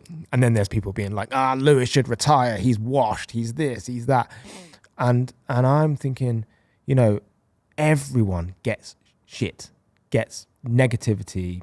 And it doesn't matter how successful you've been, there's always people trying to pull you down. And when you see people like Lewis get all this negativity and grief and bollocks and rubbish, it makes me feel better, because I'm like, I'm not alone. It's not just me that gets negativity. Yeah. You know? Yeah. And even, you know, girlfriends and wives of sporting stars get shit for just being a wife, or for being a girlfriend, or for being there or supportive or whatever. So you're not alone. And I want people to know this, that if you're getting some negativity, or if you're feeling rubbish, or if you're feeling this or feeling that, you're not alone. We all feel the same too. And it doesn't matter whether you're, you know, Lewis Hamilton or me, or, you know, the most successful athlete or whatever. We all have difficulty and we all have struggles. And Lewis has pulled himself out, which is great. But also, just because you pull yourself out doesn't mean you're not vulnerable to spiraling back downwards, because everyone is vulnerable to slipping and going backwards. Yeah. And it's how you continue to stay consistent with yourself mentally. And he looks better. He looks better in terms of his life. He looks happier as a man. And maybe that's Kim. Maybe. I don't know. I haven't met Kim yet. But he looks happier. He looks more solid in his life. And that goes back to what I was saying. It's about being around people that make you feel good. Because when you feel good, everything just feels lighter. And he's found himself P2 in the championship. Mercedes obviously seem pretty rapid and very hard to beat. But to be honest, I don't really care about whether he's second in the championship or last in the championship, as long as he's happy and he's enjoying his motorsport. Because I know he wasn't, just like I wasn't in the last three years. I was like, I think I'm done, you know, because it's demoralizing. But he seems happy. As long as he's happy, that's all I need as a brother, is to see my brother happy. That's all I care about. You still gaming much? Me and him? No, are you still gaming? Just generally. Yeah. Yeah, I mean, I try to. Gaming for me, and this is also like, you talk about girls again. Like, some girls hate it when their man plays games and they find it childish and they this and they that and they blah. For me, gaming is it's my time. It's my shut off. It's, even though I might be angry because I've just been killed on Call of Duty by someone. By a 10-year-old kid. Yeah. It's my getaway. And it's where I just don't think about anything. I don't think about racing. I don't think about money. I don't think about comments. I don't think about fans. I don't think about my mum. I don't think about my dad. I don't think about anybody. I just shut off for 2 hours. And I don't need half a day. I need 2 hours of Nick just to recharge. And so I try and do that as much as I can. And it also goes around being in the right relationship where your girlfriend understands that is just a recharge station, really. And, you know, I've had arguments in the past with previous girlfriends where I'm like, look, I'm not going out to the pub and getting hammered and wasted. I'm sitting for 2 hours in my gaming den or my office or whatever it is, and just having a bit of recharge time, you know. And so I do. I play games now when I feel like it, and I enjoy it. And yeah, it just completely calms me down. But as I said, going back to relationships, when you're in the right relationship, sometimes even your recharge isn't gaming anymore. Your recharge is to be with your missus, because she's so fucking cool. Yeah, that's awesome. So yeah, Call of Duty. Do you do any sim stuff? Or? So I've started doing more sim stuff. So I play Call of Duty. I play Battlefield, and I played some really cool stuff. Like it's called RV There Yet, and you basically go with your mates in an RV and you're all trying to drive it up a fucking mountain. It's fucking hilarious. But yeah, in terms of sim stuff, like I've really put some work into race prep, doing more sim work. And I think it's had a really good impact, not necessarily through just learning circuits, because I don't need to learn the circuits. It's more technique and driving lines and understanding what's faster and what's not faster. And so I do a lot of sim, but not through like fun. It's more like through work and stress and prep.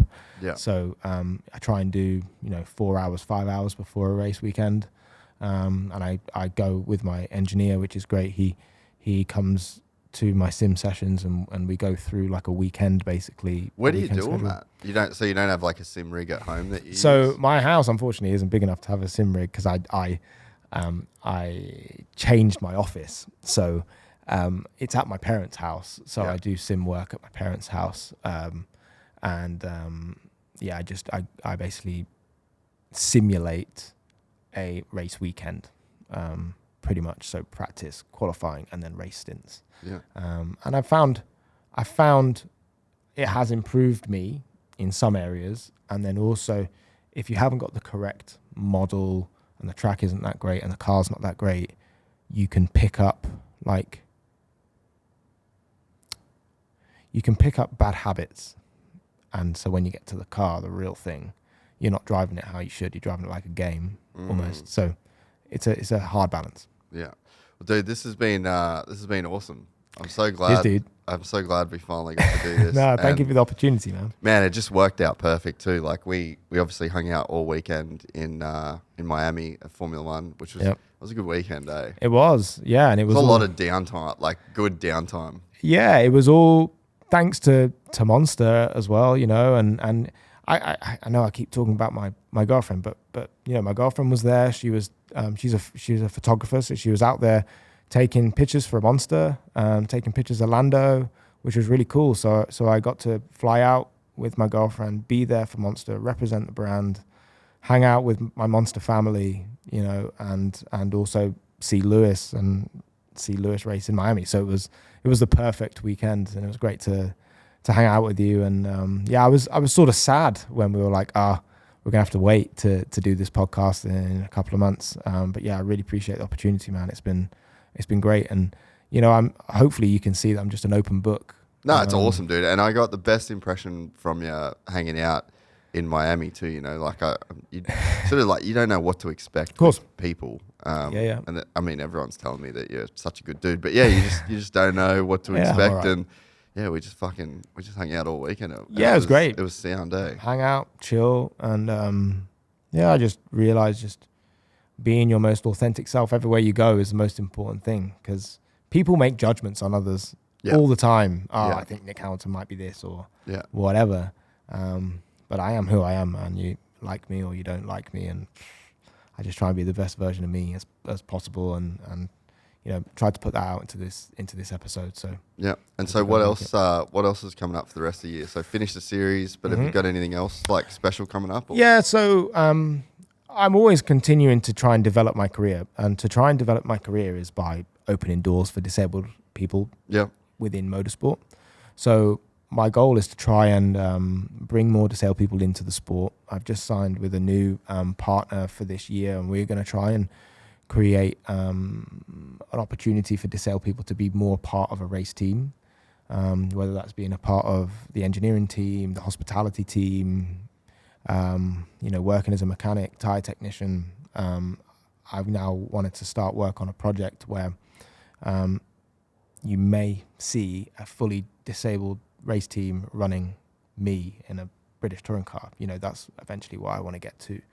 And things of trying just to make motorsport more accessible for disabled people, and for really trying to fly the flag for accessibility, because there's a lot of disabled individuals that love motorsport, want to be involved in motorsport, but can't even get to a race circuit. And when they are at a race circuit, can't even see or can't even watch or can't even sit in the grandstand. So there's lots of work that I want to do around that. And so when I'm not in a race car, I will be trying to find budget to continue racing, and then also trying to work on projects to open doors for other disabled athletes or other disabled people to have jobs within motorsport or be accepted within the industry. Dude, it's awesome. Thanks, man. Stoked for you, bro. This was great. Cheers, dude. Appreciate the opportunity, and you know where I am if you want to run it back. Yeah, we'll do it again sometime. Legend. Cheers, bro. See you, bro. Take it easy. If you enjoyed this content, please like and subscribe. And to listen to the full 3-hour podcast, search Gypsy Tales in your favorite podcast platform or click the link in the description below. Gypsy Gang.